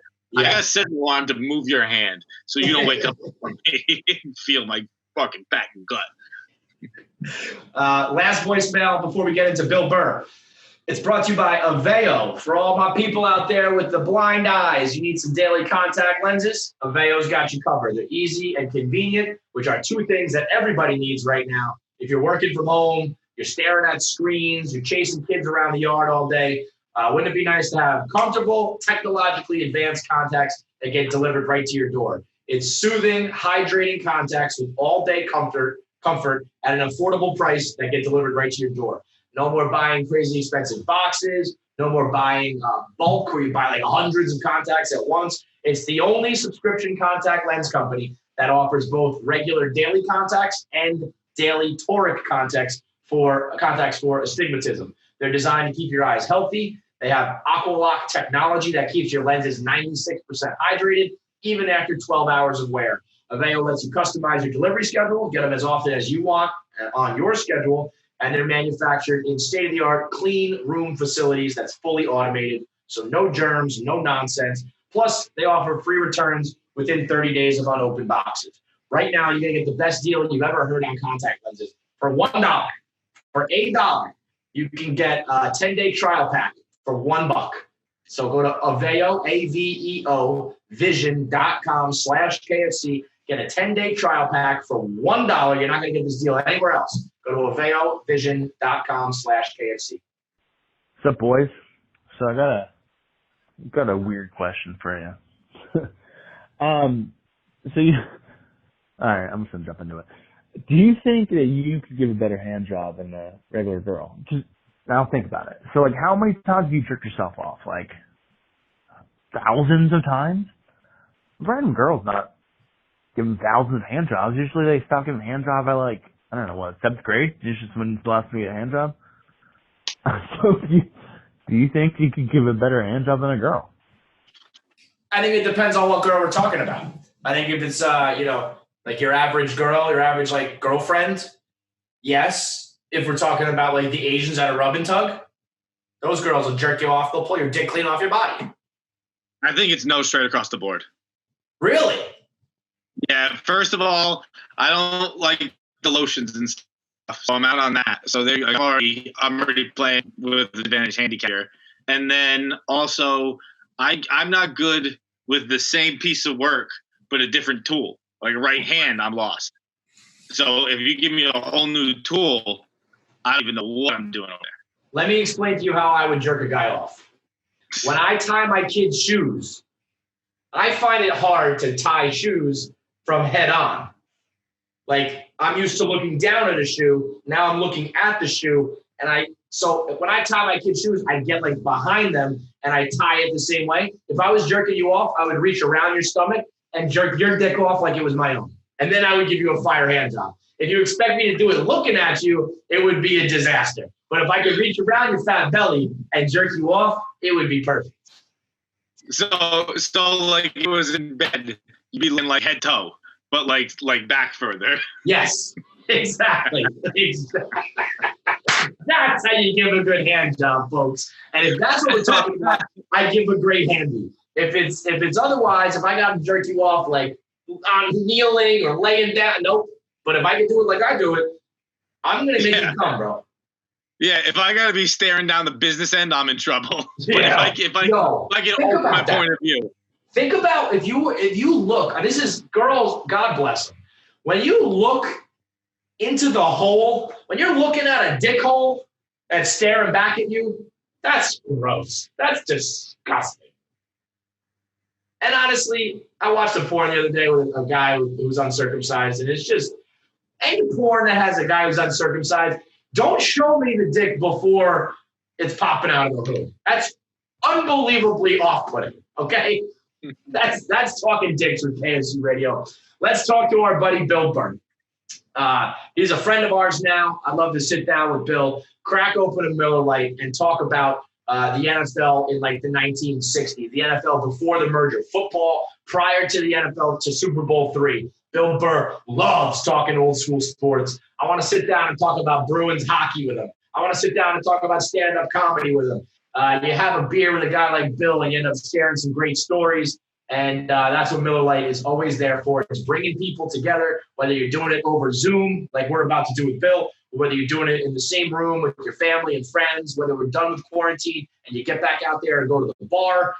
Summertime, you're drinking on the beach, on your boat, whatever it may be. Miller Lite's the go-to beer if you want great taste, less filling, and the number one beer to share stories, have laughs, and stay connected during these crazy-ass times. Everybody could use a beer right now to just take the edge off, relax, and keep the conversation going. Having a conversation over Miller Lite is one of the most enjoyable things you can do. You can get it delivered to your house right now from your local bars and restaurants. You can get it delivered from the apps. And right now, there's more now than ever. You got to have that Miller Lite. It's the original light beer. So enjoy a classic. It's available for delivery, like I said. Celebrate responsibly. Miller Brewing Company, Milwaukee, Wisconsin. 96 calories, 3.2 carbs per 12 ounces. Bill Burr. Let's talk to him. Hello. What's up, Billy? How we doing? What's going on? Oh, the COVID beard. I love it. Yes, got one. I've been getting crushed every time. I like it. Both of you guys, man. Hey, man. I haven't gotten a haircut. I haven't shaved since, so we'll see how long this shit goes on for. I don't know. Well, it's good. It is playoff time. That's right. Yeah, right. Just making our own playoff beards. How are you guys doing? Your family safe and good and everything? Yeah, everything's, I'm concerned about people who aren't able to continue making a living in the next 6 weeks. So, all of these people out there twerking at the beach, whatever the fuck they're doing, I hope nothing happens to them. And, people can get back to work. I don't know. Somebody just sent me something that they found like 24 cases of this new strand of it that actually affects children. I'm just like, what the fuck? It's gotten the overload of it has gotten like, this is like a coward's way out with it, but like it's gotten so much where I'm like, just tell me when I'm allowed what to do. Like I did that. I did that the first day. I haven't watched the news the whole time. I have no fucking idea. I was late to the whole, you got to get vitamin D. That shit's all gone. Well, honestly, I feel like everybody'd be better off because now apparently all of a sudden everyone's a fucking scientist, an economist, a brilliant doctor. I mean, everybody apparently can talk on these topics because way above our pay grade. They're sick of being home, and I feel like they're just saying or seeking out information that tells them what they want. That what they want to hear, so they can go back to work and shit. And and then you got what's his face there, just saying crazy shit, and then saying he was being sarcastic, which in a way was almost worse. Right. Oh, you were just fucking around. Sarcastic, asshole. What a great time to be sarcastic. I'm gonna do it so well nobody knows I'm fucking around. It's just like, sure, that makes sense. I'm trying so hard to root for that guy. I'm trying so hard to stick up for him because it is not 100% his fault. It's a world issue right now. And the amount of people out there who are just doing whatever the F they want to continue this thing going, it's not 100% him. But when you say to inject household cleaners into your body and then be like, just fucking with you, got you. I'm just like, oh boy. And the thing is so crazy. There aren't people who just like, there are people who just listen to things. I know. People just go out and do that. And I think, like, I saw, like, an ER doctor in, like, New York or something, like, tweeted, like, today we had someone come in who had been drinking bleach. And they were like, the president said, it's like, why would you, like, it's almost hard to blame him there. That's how hard, like, if you think sports fans are loyal and can't see the cheap shot artists on their own team, when you get into politics, right? Because sports is just sports. At the end of the day, your team chokes or whatever. Another city gives you shit, it sucks or whatever, but this is literally messing with people's belief systems and the afterlife, their ability to make a living and all that. So this is going to get crazy. So I'm just trying to be like, I feel like it's still going to get worse before it gets better. I feel like we're in like the middle of it. People think we're coming to the end of it, but anyway. They just keep saying they're going to open up cities the way, like, when your flight's delayed. That's just going to be another 20 minutes. It's going to be another 20 minutes. You just keep going. I don't know what to do. Like, New York is for sure going to be the last place open. Am I just going to stay here until it's open, or you just start leaving? I don't know. But the good thing is we picked a business where you can actually do this stuff and still have a few advertisers and for real. I was saying that to my cousin the other day. He came over and I was like, he's like, how's things going? We were like playing basketball, socially distant. And I was like, I'm very lucky. Like, I'll be honest, I'm a little sick of it. I wish I could go out, but like, I'm good. There are plenty of people who can't work, can't get food. I'm getting like food delivered, all that stuff. Like, it's fine, but it is like, it's getting to the point where at first I was like, just stay home, and now I'm like, I get just wanting to be outside even a little bit. Well, here's the thing: like, the more densely populated it is, the more hardcore you have to be. Like, I got a buddy of mine lives out in like Tennessee, and he goes, it's not like the way it is like in New York or even like in LA where everybody's just sort of really slammed in together. Where if someone does something stupid, like, out here, a bunch of kids had a party like I would if I was their age. And there was some kid out there coughing like, oh, imagine if I had it. And then he did. Yeah. And then he started he or she started a mini breakout out there. So even that one, I don't get mad at the kids. It's the parents where somewhere along the line between my parents and whatever goes on now, these people stop being afraid of their parents, and now they're sort of buddies with them. Like, they hang out. That. Like, if you were, I don't know, 16, 17, whatever years old, would you be like sneaking out and partying, or were you too afraid of your old man to do any of that shit? Both. I would probably get out at least once or twice a month. I would, because all my friends would have been doing it, and then they'd be like, "Oh, what the fuck, man? Pussy. You're in like the Brady Bunch house," and that would have been enough to be like, "No, I'm not," and I would have done it. So I guess I feel for their parents too, because like how like the level of communication that exists between kids now is like the CIA had that when I was a kid. Where they could be like, "Yeah, I'm upstairs, see? Yeah." Like you could just anywhere you're walking around, you have this device that can video and all this shit. So you got a bunch of J. Edgar Hoovers walking around who are like 15 years old. I mean, I can't imagine the dumb shit I would have done if you gave me that sort of stuff, you know? Being a teenager now, I don't even know how they do it. The amount of shit that can go online and the video, it's all fucking crazy, man. But last night, both John and I got an advanced copy of King of Staten Island. Oh, okay. It's fucking awesome. Oh, thank God. And I'm really Great, not just man. saying that. Like, really enjoyed it. It's a bomb squad cast.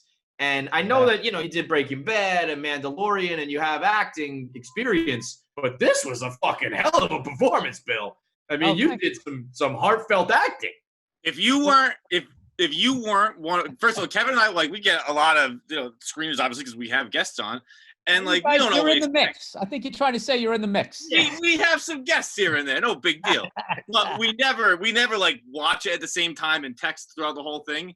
And we were both like, "Hey, you know what? We're popping it on right now." So the whole time we're like, "This is fucking unbelievable." And at one point I said, "If you weren't one of the greatest comedians ever, I would start thinking of you as an actor who does comedy because you were so good in this." I was nice. Praise, Billy boy. There you go. It was the mustache, man. The mustache It's a great mustache. took over for you. I think it is because a lot of people think it's fake. So I was like, all right, that's cool. I was going to ask you, it's not fake? No, it's real. I had a feeling that was real. You can grow a good one. I had a feeling that was the real deal. Did you think about keeping it? No, it was driving me nuts because Club Soda Kenny, my tour manager, I was saying, all right, dude, how? Because he's former cop. He goes, you got to grow it where the hair covers the top lip, and that was just like, I tried to keep food simple. So you want a little hollandaise sauce? Nah, I'm all set on that. Just give me have the eggs scrambled hard. I'll have dry toast because it was just like it was driving me nuts. Like it was. If I wasn't eating, it wasn't bad. Like if I had a hat and sunglasses on with that mustache, I was just I was looking like I was a completely different dude. Right. And I was kind of looking in the mirror like, who the fuck is this guy? This is kind of look. My wife hated it. Oh, sure. That's unbelievable that it was real because I almost didn't ask if it was real because I didn't want you to call me an idiot. I didn't. Oh, you know what's funny is there's another movie I did, and they had me use a fake one, and I was going like, I can grow one. They're like, no, it's cool. And, because there's also like when they put it together, the cinematographer, there's a certain look that they're looking at. So sometimes a fake one actually looks better. I don't know how it works, but having a fake mustache, when they glue that shit on, that stuff that they put underneath you got to have like a mini fan blowing the fumes away, and you just hold your breath and they put it on you. And then the whole time you're doing it, it's like it's constantly it's coming up here, and someone's got to do it again, and just like look, this is nothing compared to those people that like underneath the things with the straws up their nose, but like just a fake mustache was enough for me to be like, yeah, I don't need to be doing any close encounter type shit. What else have you done, if anything, that really compared to like this role? Is this like the deepest you've ever gone with acting? I know, like I said, I'm familiar with some of your work, but are there other roles where you're doing, fatherhood and love and kids and all that shit?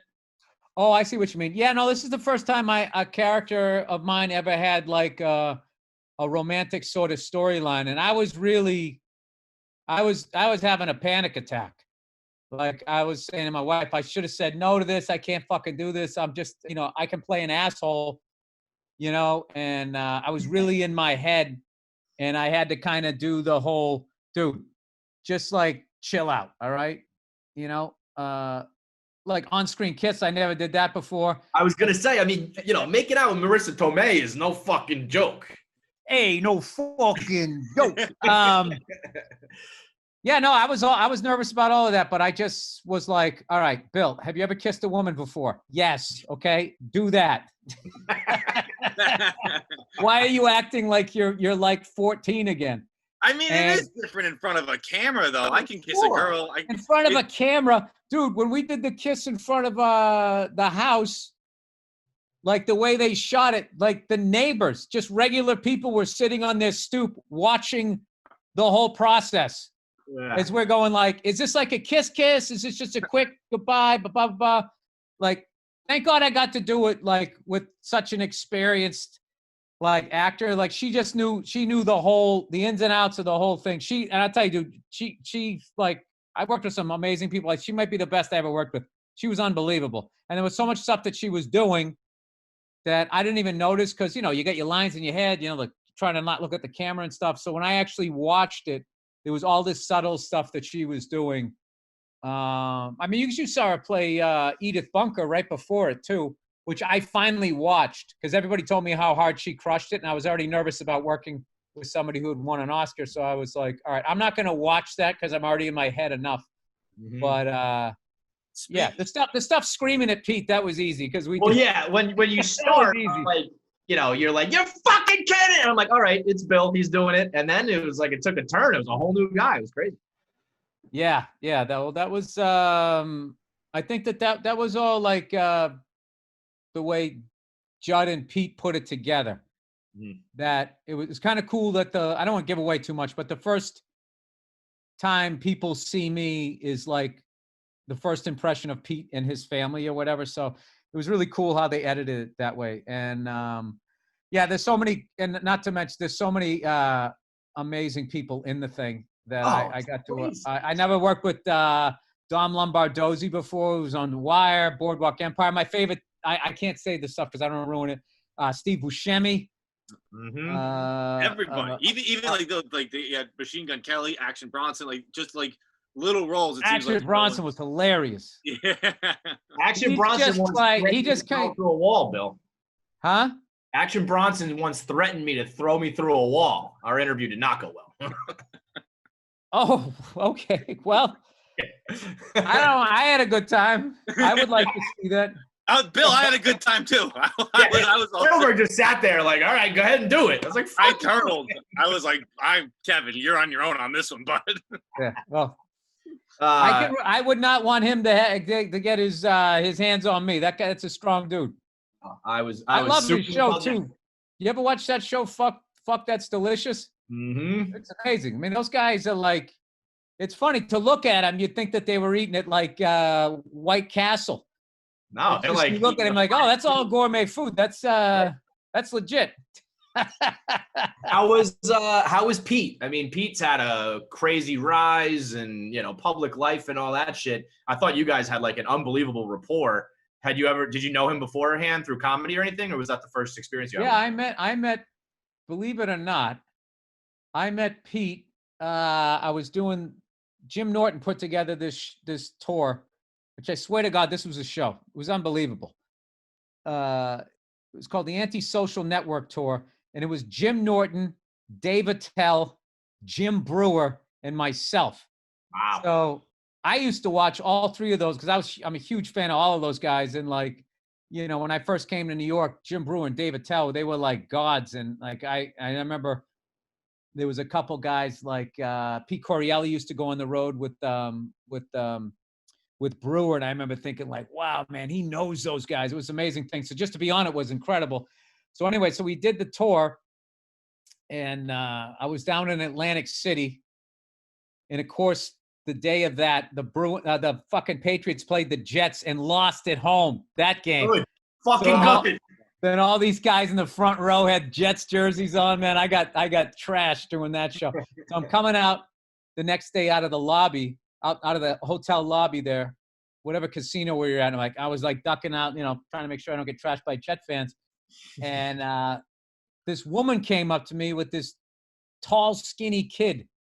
And she's just going like, we thought you were so funny last night. This is my son. He wants to be a comedian. And he was just Shit. kind of standing there, right? And I never forgot him. He just, I guess, when you Well, like, he's 9 feet tall, right? well, he also has like that, he has that it thing that they say in the business. He just has it. And I remembered it.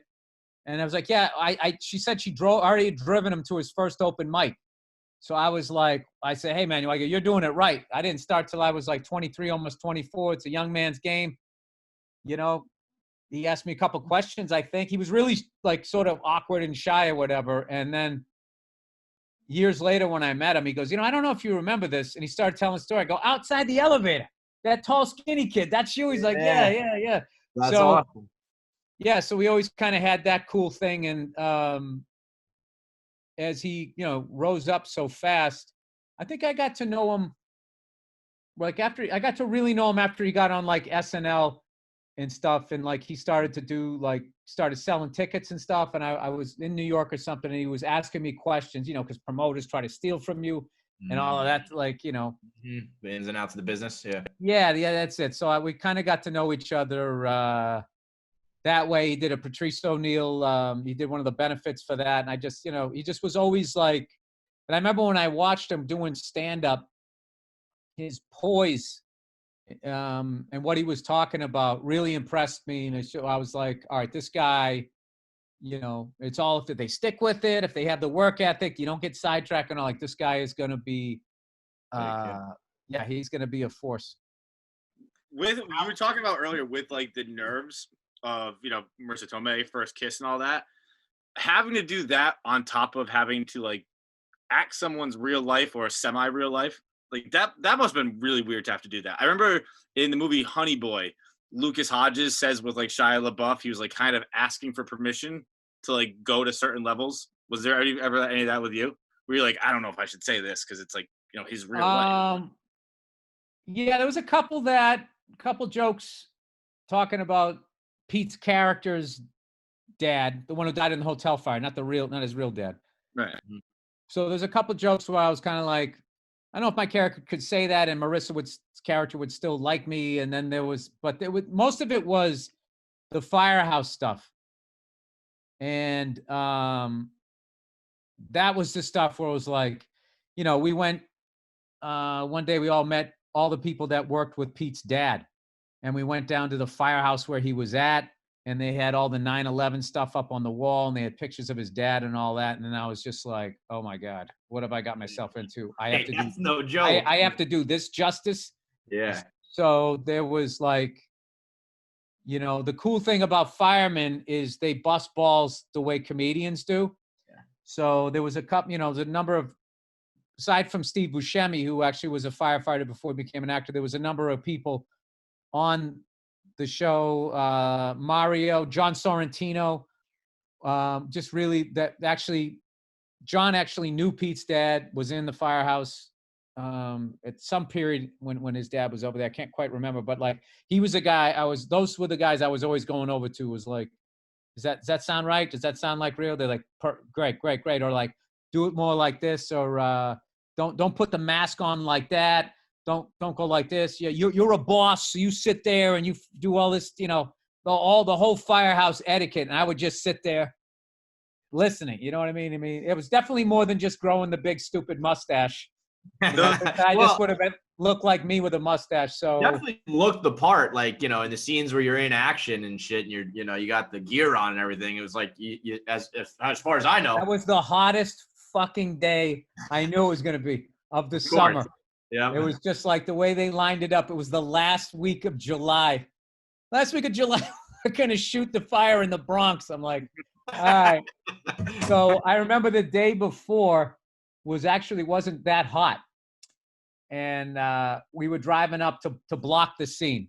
You know what I mean? So we all knew what we were going to do. So the next day when we put on all of that shit.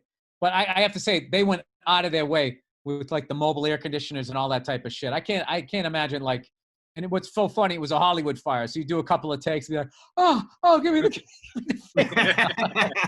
I don't know how these guys really do it, because that equipment is so fucking heavy. It's ridiculous. So me and Dom drove up. I remember smoking a cigar in his car on the way up, just laughing, talking about how great our lives were, and we're actually getting paid on the clock driving. But we'd shot something in the morning out in Staten Island, and then we were heading up to the Bronx where we were going to shoot the fire scene, and we had a great time. I mean, all those people that I worked with, Hank, Giselle, all of those guys that played the firefighters, it was great. We just, after a while, it was kind of became like we were just all busting chops anyway. Giselle was another one who was a actual firefighter. So it just became like this amalgam of firefighters and actors, all, and, you know, stand-up comics, all just giving each other shit. So we would just be giving each other shit before the camera rolled, during, and then after. Jimmy Tatro was unreal. I'm trying to remember everybody's name. I should have had all this stuff in front of me, but it was awesome, dude. It was really, it was a lot of fun. And so now it's going on demand because of quarantine and coronavirus and all that shit? Yeah, because you can't, two things. One, you can't go to the movie theater. And then that Trolls movie, that kid Trolls movie, like destroyed. Right. Well, I was going to say, I think it's going to be, a big hit in quarantine.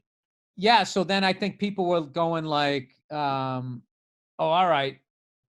So if there's a bunch of parents with quarantined kids, there's a bunch of people like you guys sitting there. I'm losing my fucking mind. I can't watch Trolls. Can you give me something? So that's what we're hoping for. I think it's gonna. I think I got a good feeling about this one. Yeah, I got a great feeling. I was worried about like how much ball watching I was gonna do when we got on this podcast because I loved the movie so much. It was well, you don't have to do that. I literally all I did was it's acting. You stand on a piece of tape and you say what somebody else wrote. So. Oh, okay. It's stand-up comedy. You just stand on stage and make jokes. You can do that with anything, Bill. Yeah, but with stand-up comedy, it's just like the crowd can like attack you and you get humiliated and you're up there by yourself. No one can say like, okay, cut. All right, now in this one, try it this way. Right. But when was the last time you bombed, Bill? Huh? When was the last time you bombed? Has it been a long time? Oh, no. Really? No, it was recent. Get out of here. Yeah. Oh, yeah. I bet it's a different kind of bombing. It's because I know how to do it. I can handle it. Yeah. You know, it's like getting down by 20 and you don't panic. Like, right. All right, halftime. We're fine. Game of runs. Yeah. I can get them back.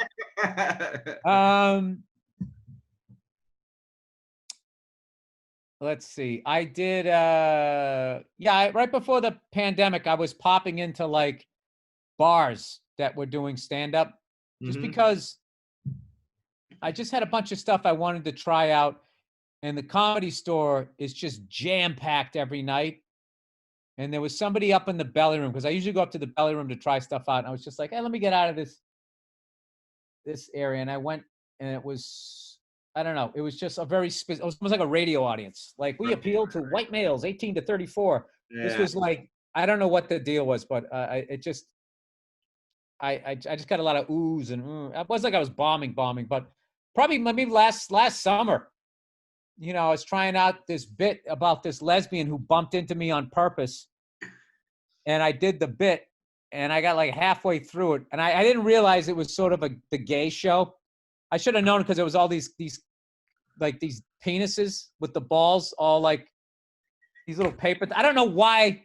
You probably should have noticed, yeah. I don't know why, because on the straight show, there's not like vaginas with a dick going into it. I don't understand. And especially when you have all these extreme people on the right saying they're ungodly and all this type of shit, you know, you're kind of steering into it that when, okay, it's gay night, and then there's a bunch of dicks on the stage. But whatever. Wasn't my party. I crashed it. So I went up on stage and I did the bit. And it was my first night telling it. And I got about 3/4 of the way through it, and these two women yelled out in unison. So I think they planned it. They said, lesbians aren't trying to be men, or lesbians aren't men, or something. And I don't know, I got into it with them. It escalated to a fuck you.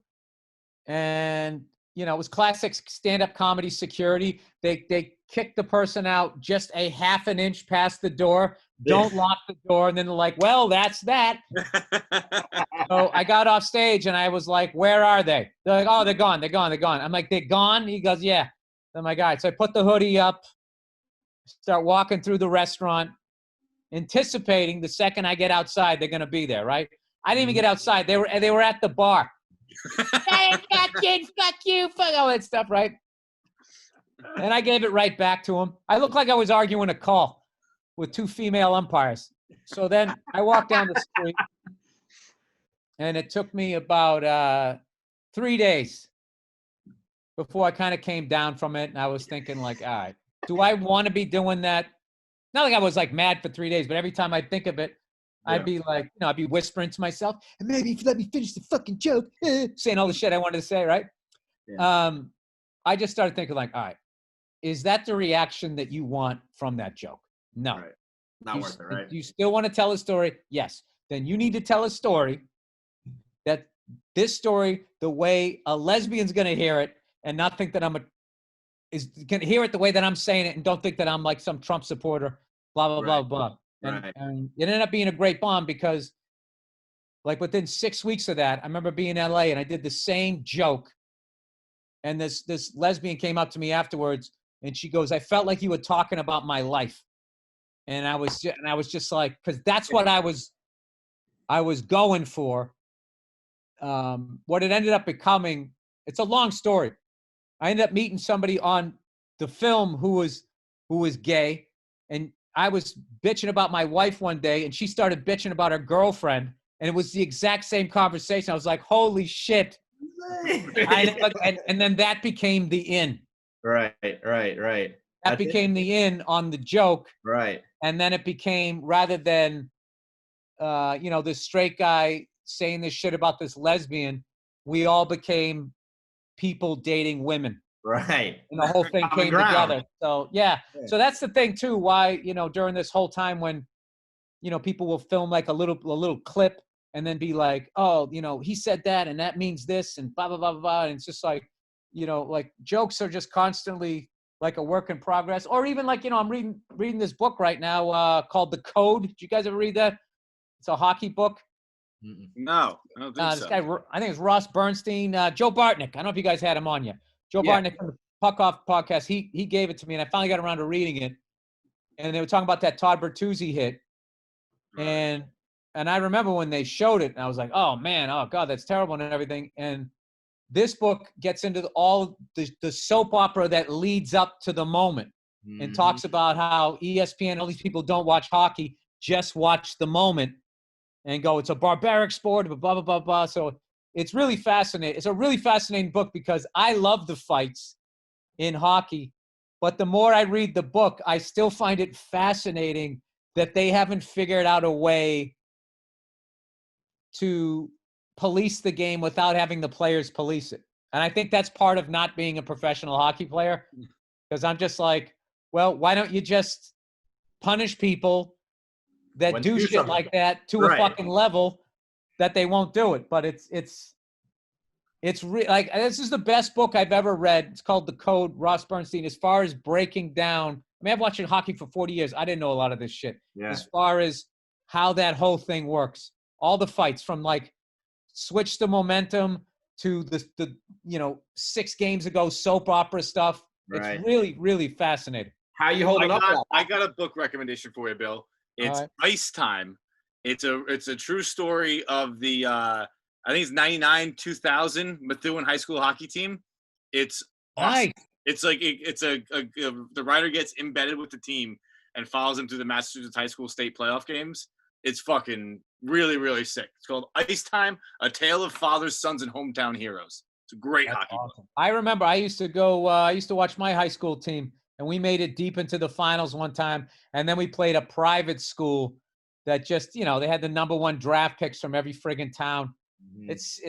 It was stupid. It was kind of foreshadowing like Golden State or Miami or even the Celtics Big Three or some of those Kobe, Shaq, Phil Jackson teams where you just like, is this really competition at this point? It's just, everybody just jumps on one team. Did you watch any of the Jordan doc? Oh yeah.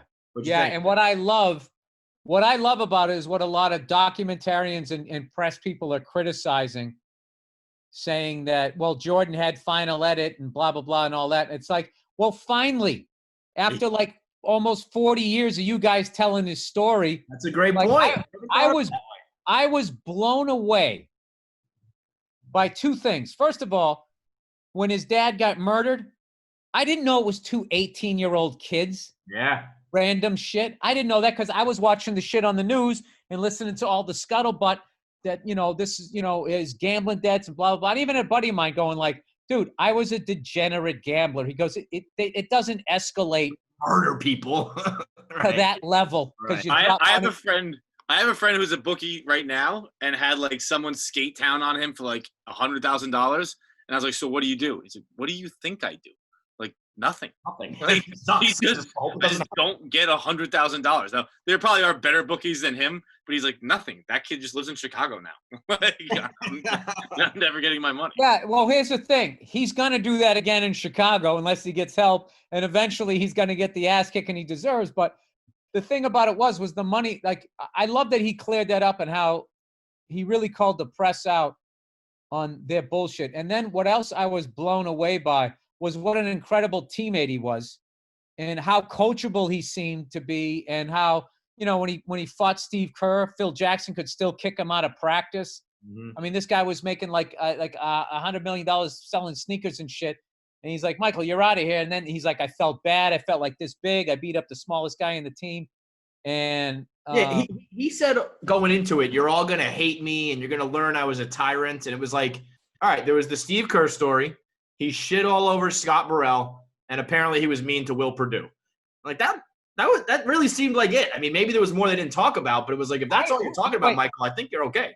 And his first coach, I heard he ran his first coach out of town, and I found out he loved the guy. Right. So it's just like, I really think, though, there's a thing where, for like athletes, like in acting, right? If you're the guy, like some of the stuff, the shit that Pete got was, I was joking with him. I was like, Pete, you can't be on SNL, be starring in a movie and banging all these models and famous people and not have people just hate you just because they want your life. Right. So I think with Jordan and guys like that, these sports writers, they seem, the guy was like the coolest dude ever. I mean, he's before game one in the finals going like, hey, were you a little tense today? Nah, he goes, I drank a couple of beers, had a cigar, and played the piano. I'm just sitting there going like, so the dude who guarded you that night is smelling your breath like you were just at a cookout, you reek of a cigar, and you're dropping 39 on him? I mean, how fucking demoralizing that must have been. Yep. I already loved Michael Jordan. I already thought that he was the greatest of all time, and no one even came close, I felt. And having watched that documentary, to now see what kind of a teammate he was, how loose he was, and, the whole time, sitting there with that cigar and that little thing of scotch or whatever he had, and you knew at some point that was going to get lit up and all. I was just like, it made me, that's the thing, it made me miss doing stand-up, being back on stage, because I was like, while this is fresh in my mind, how contagious his drive was. Because I know a couple of people going like, yeah, that guy's like crazy, right? And I was like, no. That's me. I don't want to do that, right? Oh, yeah. No, nobody's that guy, but but you either have that, you either see that as like inspirational and you should be that way, or you see it as like, that's weird. Like he's like on a whole other level. But I think it's admirable. I think everybody should be more like that, Yeah, it's why 99% of us don't have abs. We all want abs. Right. We can all do the work for 2-3 days and then we just fall off. Guys like him never stop. They just keep going, and it's just like, it becomes a work ethic thing, and it becomes part of your DNA. The more and more you do it, it's weird. You can actually train yourself to achieve. It's nuts. I think they say it takes 30 days to form a habit. I've been working out a little bit during quarantine, a good amount actually. I'm gonna give myself some credit. I worked out a good amount. Well, it might take you 60 days. I bet it's been 3 months, right? If I stop working out after this, I'm gonna be pissed, and I won't blame myself, but I'm gonna be pissed at whoever told me it took 30 days for a habit. Yeah, I always hear it takes 6 weeks. There's all different kinds of numbers, but I found I wasted a lot of years of my career just being gloomy and morose and not understanding that I had I had the gifts. I just had to develop them. I was a decent writer, and I could, and now I've just been able to, once I got it going and saw a little bit of daylight, I just kept doing it. Right. And I always try to tell people, like, because once you're there, it's like, well, shit, you just, you're you. It's like, I wasn't, though. Right. I think more so Really bad. than in any other profession. I think comedians get that the most, where it's like, oh, this guy's selling out arenas. He's like, it's great. It's like, well, I sucked for 30 years, and people don't think about that. Or not sucked, but grinding through it. No, it's true. No, it's true. But there's also like, I used to not know how to write a script. Mm-hmm. I always knew I was good at writing dialogue, and I just had this massive, like, I was scatterbrained, crazy scatterbrained. So what I learned was I need to partner up with people who are going to be more doing that, and then I'll just show up, and then I'll be in it, and then other things I've learned to delegate and all of that stuff, and all of that stuff are all of those things are learnable skills. I mean, you can look at Michael Jordan all day long. And you can be like, oh, so you just run down the court and at the foul line you leap into the air. I mean, you can't make yourself do that, but like you can get a lot out of watching that, taking what he did and applying it to whatever you want to achieve. I mean, even it's going to lead somewhere good is what I got out of it, which is why I plan on watching. I'm going to take a few weeks off of that documentary, and I'm going to go back again and just, like that's going to be one of those ones I just keep going back and watching because, and I also thought too that there was my buddy said, he goes, watching Jordan when he couldn't get past the Pistons and when he started working out, bulking up, he goes, I found in that moment, he goes, that is my disconnect with today's athlete. Because if Michael played today, he would have joined the Pistons. He would have joined the Pistons. Right. Exactly. And 3 other guys would have joined, and they all would have walked around. And then once they won it, they would have started smoking Red Auerbach championships. Back then, it was like you wanted to beat those guys and you hated those guys. But it's also hilarious that, like, Michael Jordan was like, I should probably start working out. Yeah, like Mike, what if you were doing that your whole fucking career? You would have been a total freak. He was, but he wasn't bulking up. They said in the beginning how strong he was. Right. And explosive his game was. He was doing that, but he wanted to put some brawn on to handle what it was that those guys were doing. I loved when Isaiah threw the Celtics under the bus. I also enjoyed that immensely. But that also wasn't true. They were kicked out. The Palace security made the Celtics leave. Well, 2 things is funny about that. He didn't bring up the fact that publicly he said that if Larry wasn't white, he'd just be another player. He did say that he had already done that. Massive, massive disrespect. And then he said, back then we didn't shake hands. That's not what we did. And it's like, okay, first of all, Jordan shook your hand both times, and you had no problem then. And then when they went to the clip of the Celtics, Kevin McHale's walking off the court, and Isaiah runs over to him to shake his hand. So it's like, it kind of seems like you shake hands if you win. Right. It seems like, but if you lose, you walk off the court. I got to give a shout out to Bill Laimbeer though, because they said to Bill Laimbeer, they go, "Do you regret not shaking hands with the Bulls?" He's like, "No, fuck those guys." I know. He's the only guy who stuck to it. I saw an interview and he was just like, I don't give a fuck about this. And I was like, all right, let's go, Bill.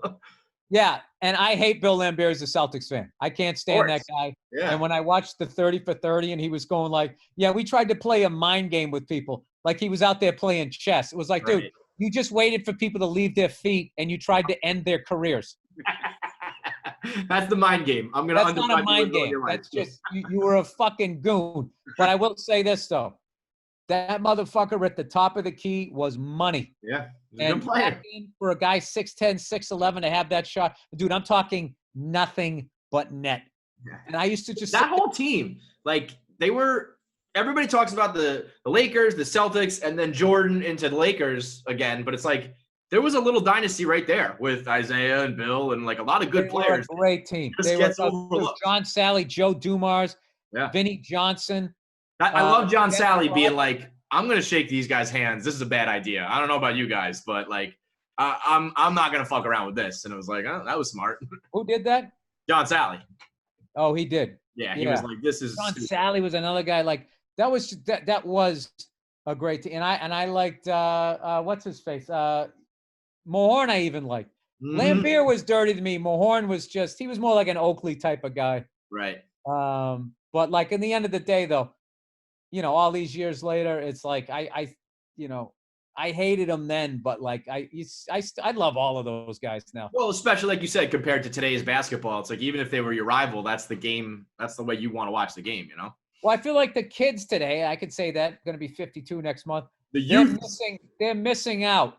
Yeah. In a way, on the satisfaction of like finally beating that team. I mean, but the game has also changed tremendously. So who am I to say? This is just me. Me as a fan would have loved to have seen Durant stay in Oklahoma after they blew a 3-1 lead, sit in the devastation of that in the offseason, lift some weights like Jordan, and then come back and then see this epic rematch. Right. Would have they got him the next year? Would it have taken 3 years? Mhm. As opposed to him joining Golden State? And I always joke, like, him joining Golden State was like a bad, like, Hollywood summertime movie. Mm. You can guess the ending before it even happens. It's like, well, this is Keanu Reeves and Sandra Bullock on a bus. They're not going to die. They're going to figure it out, right? Right. But like the Bills, Not that was a bad movie. You know what I mean? You know what I mean? The hero's not going to die. It was just like, before it even started, you're like, oh, the Warriors are going to win the championship. And then they did. It was just like, yeah, it was very, I don't know. I kind of believe that you play sports you watch sports for competition. but now, the Bulls, they were a super team. They had it wasn't formed. I hate when people say that they were a super team through draft picks and shrewd trades. That's different than like the top 5 guys all sitting on a yacht going, hey, let's all go to this team. No, I agree with that, but it's just like there were 3 Hall of Famers on the team. It Hall of Famers on every fucking championship team. It is different. I agree. You're right. It's a super team. I hear people go, well, I mean, Dennis Rodman. They had one guy. Here's my thing. You get me a fucking superstar point guard right now who's going to win 6 championships with Luke Longley or Bill Cartwright back in the day when it was a big man's game, when you used to have to when the big man on the other team could just stand in the paint. And they used to say back in the day, you had to go into the trees. If you wanted to dunk, you had to be ferocious. Where you watch it now, neither guy, offense or defense, is allowed to be in the paint for more than half a second. Right. And because of Instagram, too, I feel like when a guy comes in for a dunk, the guy on defense is thinking like, I don't want to be on a poster. Yeah. I don't want to be on a poster. I don't want to be this on Instagram getting fucking dunked on. And this guy's going to put his nuts in my face and fucking do a bunch of extra shit because he also knows it's going to be on Instagram. Yeah. I actually think that the NBA kind of has sold their soul to the super team, and it's become like wrestling, where now I'm watching. It's like when Hulk Hogan would become the bad guy. Mm-hmm. So I'm just rooting against his band of brothers, and The NBA definitely did that with the wrestling when they started having sponsorships, and it's smart. Don't get me wrong; you make money everywhere you can. But when they started having their like red carpet walks sponsored, that like when you walk into the Lakers arena, it's sponsored by like the Go sneaker company, I forget, or StockX or something like that. So like guys are dressing up to show up their outfits every single game for. Like it's the Oscars. I mean, it's a build. That's like it's a business they're trying to build, and they're trying to get more people or whatever. That's what happened with football. If you look at the halftime show at the Super Bowl 40 years ago, it was like a local college band. It was played in the afternoon, and you by looking at the halftime shows, you can see where the NFL felt they had reached the saturation point with sports fans, and then they started going after the casual fan. And then all of a sudden, they had like REM and U2 and Prince and all of these guys playing the halftime shows. And there was, all of this extra stuff. That's the only thing I feel like the NFL really got wrong, because I still love the sport. And I get now with the CTE, they got to penalize a lot of stuff. The thing that I felt that they got wrong is the Super Bowl became such a spectacle that it's the most important game of the year. And I feel like if you play in that game, half the battle is your opponent and the other half is trying to keep your adrenaline going during the 20-minute commercial breaks and the 50-minute fucking halftime show is what it seems like. Have you ever been to one? Yeah, I went to the Patriots versus the Packers when Brett Favre took his helmet off and ran in the Superdome, and then I went the first year we went with my brother and my dad. That was the greatest thing ever. We had upper deck on the other side where Vinatieri made the kick, and our whole section tackled each other.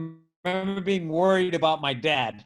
And then we couldn't believe it. Then I was like, every time the Patriots go, I'm gonna go. But then the next time they played, I think they played the Panthers, and I was doing the next Monday early in the morning. I had to do the World Series of Dice for Chappelle's show, so I couldn't go. So I was really like, I mean, it was one of those things. I was psyched to do Chappelle's show, but I was like, fuck, man, I want to go. Some of my family went, and but I do remember when the game was over, and I still had $2,000 in my pocket, and I didn't have to go to the airport. And I started thinking about it, like, okay, I went when they lost, and I felt that feeling, and then I went and saw their first championship, and I experienced it with my dad and my brother. It's not going to get better than that. So someday when I get married and have kids, if I can steer them into being Patriot fans out here in LA, I'll take them then, Right. And who knows now with Tom Brady leaving, we'll see, What who are knows your when thoughts? What are your thoughts, Bill, on Tom Brady, the Buccaneer? I think it's a great move for him in the end, because it's just like he deferred a ton of money throughout the years. He was really beyond a team guy. And I think it was cool that the Patriots were like, all right, go out and see what you can get. And he showed what he could get. And I understand the business of it, where when a guy plays as long as Tom plays, at some point, it's like the team wants him to retire as a Patriot, but like Tom is like no one's ever done what he's doing, like playing at the level that he's playing. There's no blueprint for him. Yeah, and I think that it was just one of those things where he was, who knows what, a season or two left. I don't think he can go through a rebuild. Mm-hmm. And he wants to get paid, go to a state where they don't have state tax. I mean, he did the Jordan thing for us, literally. We were a joke. We weren't a joke because we had Parcells, but before Parcells, we were a total joke. But he helped make us legit. He won 6. He had 2 3-peats, basically, 2 dynasty things. I said he gave us a seat at the table where it was like there were my friends like growing up with like Yankee fans and stuff, and it would just always be like, shut up, Red Sox suck. Patriots really weren't even in the conversation. Like there was no one good. Oh yeah. Sports. I would have thought the Red Sox would win a World Series before we won a Super Bowl. We used to play in like that like it looked like a high school football stadium in Texas, that dump of a stadium, and we were a joke. And we bottomed out. I mean, we had moments. We had great teams in like the mid 70s. Got fucked on that roughing the passer call in 76 against the Raiders.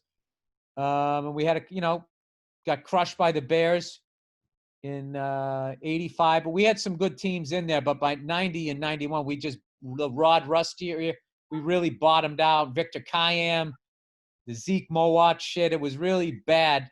I have a picture with me and Victor Kayam. Victor Kayam's giving me $5,000 savings bond I won. Oh, that's cool. Hey, here's something I've been actually digging into. I'm fascinated with NFL championships. Basically, before the Super Bowl, I'm fascinated with the fact that they don't count them. It's just the weirdest thing ever to me, because every other league, even as they absorb other leagues, they teams, keep all the. They count Stanley Cups back to when it was the size of a shot glass. They count they count World Series like 1880, 1885 or something. I don't even think they were using baseball gloves at that point. Like Literally. There was a year in the late 1800s where 5 guys hit over 400. It was because I always mess with Yankee fans when they talk about Babe Ruth, that he was the greatest ever. I'm like, listen, that guy could play in any era, but he played in a beer league. Right. Those are beer league stats, okay? The fact that you could have a guy in the shape that he was in, he was built like Fred Flintstone, okay? He's eating hot dogs, he's banging hookers on a train, and he could show up in an MLB park on any given night and either throw you a no-hitter or hit 5 home runs. But Bo Jackson couldn't do that. Look at how he looked. So they always then they talk about the documentary about the fastball and how fast those guys were throwing. It's like, dude, the upper echelon of white guys back then could play any era. I'm not saying that, but they were going up against some guys like me who made the St. Louis Browns. Up against guys who have a day job. You know, it wasn't even like their full-time gig. It was like, I got to go from the factory to the ball field. I mean, yeah, but that was a money thing. That was a money thing because horse racing and boxing were bigger. But what I'm saying is the big stat that I sway Yankee fans on, because I always say the guy could play any era, all right? But, like, he either would have been a pitcher or he would have been a hitter. Right. One or the other. You wouldn't have done both. Right. So is the hitting 400 thing. It's like last guy to do it was Ted Williams in 1941. Okay? Before him, 26 guys have done it. Yeah. In 1 year, 5 guys did it in the same year. And when you watch it, it was happening like every year, multiple guys. Then all of a sudden it was happening every 2 years, then every 3, then once every 5. And then it just stopped. And if you look at after 1941, 47, Jackie Robinson breaks the color barrier. And then all of a sudden the Satchel Pages, Josh Gibson's, Pedro Martinez, they probably wouldn't even let Sandy Koufax play back then because he was Jewish. You know what I mean? It's just like, there is something to say about that. But anyway, so go back to these NFL titles. Like the fact when they were talking like the greatest quarterback of all time with Tom Brady as he was playing, and they're talking Elway, they're talking Montana. The farthest back they would say was Johnny Unitas. And even then, no one would bring him up. But I'm reading up on like fucking Otto Graham. Mm-hmm. Otto Graham, okay, he played in the All-American Football Conference from 46 to 49 with Paul Brown, all right? And the 4 years that league existed, they won the championship every single year, went undefeated 1 year, 15-0. So the NFL said it was an inferior league, and they absorbed the Colts, the 49ers, and the Browns. The Browns joined the NFL their first year. They won the NFL title. And they went to the championship game the first 6 years they were in the league. And they won 3 out of 6. And another amazing thing was Lou Groza. Their tackle was also their field goal kicker because no one took kicking seriously. He was the Vinatieri back then. He kicked the winning field goal in 1950, and he was the first guy that was deadly accurate from 40 yards or beyond and could hit a 50-yarder. And people were sitting there going, why the fuck are the Browns, this expansion team, kicking everybody's ass out here? And they started crunching numbers, and they realized the Browns had won 15% of their games because of Lou Groza. Wow. And then all of a sudden they were like, hey, man, these 3 points fucking add up. Matter, yeah. And that was their tackle also? Yeah, and he kicked straight on. And I used to think those guys that kick straight on could maybe kick a 25, 30-yarder. This guy could hit from 50 yards. And that was also when the goalpost was right on the goal line. Right. So when you got up to about the 42-yard line, you had to get 8 yards into the other team's side of the field, and all of a sudden they were a threat to score. Right. So in that 1950 title game, which you can watch the highlights, the Rams scored, and there was like a minute and a half left. And you can't believe how modern the offense. They were just throwing the ball, going down the field. And I saw this thing Otto Graham was talking about, going, he knew with our offense, we knew we could score. And Lou Groza, they asked him, were you nervous when you went up? He was like, no, I knew it was going through. And I was just like, this guy's Vinatieri. Yeah. In 1950. So the fact that they, for some reason, don't talk about that, you know, when the Buffalo Bills are the benchmark for losing the championship game 4 in a row, go back and look up, dude, the New York Football Giants, they lost the championship game in 58, 59, 61, 62, and 63. Yikes. 5 out of 6 years. And everybody forgets it because it happened before Super Bowl III, which is weird to me. Yeah, very weird. I got a very big kick out of the King of Staten Island scene where you guys are yelling about the Jets. As a Jets fan myself, it was primo. Very well done. Very well done, man. So that's out on June 12th. Also, new season of F is for Family on the same day, huh? It's a big day for you. 12 season 4 comes out. Jonathan Banks joins the cast. Awesome. How cool is that guy in real life? Because I fucking love all his work as an actor, but he seems like the man. And he is an absolute sweetheart. Yeah. He's like he's a family man. Great advice, for like. I remember when I first met him, when I was on Breaking Bad, and I was with my girlfriend at the time, and I wanted to get married, but I was too chicken shit to do it. He gave me some sage advice that helped me. Him and Paul Verzi helped me get over the hump on that one, which ended up being the greatest thing that I ever did. But he's like, do you remember what that advice was, or echo that sentiment? Yeah, but it was kind of a private conversation, so I'll leave it at that. But he's like he is a tough guy, and he does take no shit. But he's a big-hearted, he's a sweetheart of a guy, and he's just a fucking incredible actor. There's a couple of actors that I've worked with where, like, when they say action and then they look over you to talk, I get a jolt in my chest, like when you lean back and almost fall back, like how in it they are. You're like. When he's talking, he was Jonathan, and then all of a sudden when he became Mike, Mike's clipped some people. Right. It's just like, fuck. So, he joins the cast, and, we got, like, since we casted this thing, a number of the actors on this thing have gone on to win, like, Oscars. Allison Janney, we got Sam Rockwell, Laura Dern, she's always, winning one of those. Every time I see an award, my wife watches the award shows, but every time there's that, I always see her accepting something. Yeah. So we got a hell of a cast, and it's Mike Price is the driving force behind it, and Dave Richardson, all the writers, all of those guys, Vince Vaughn, trying to give everybody a shout out, Peter Billingsley, Victoria Vaughn, all of those people that helped me out. There's a ton of people lifting, helping me push that rock up the hill. Well, that's awesome. The movie's great. I know you just signed DeStefano and Giannis Papas for all things comedy. So business is good for you, Bill. You're doing big things. Congrats. Yeah, no, those guys. They are. Chris is one of the funniest guys I've ever met, man. Yeah, and Giannis is like SNL level with the characters and all that type of stuff. So I am going to enjoy watching those guys. I think that they're gonna. There's just so many different ways both of them can go. Yeah. And their shows is really, it's a ton of fun to do. So yeah, we're very excited that they came over to All Things.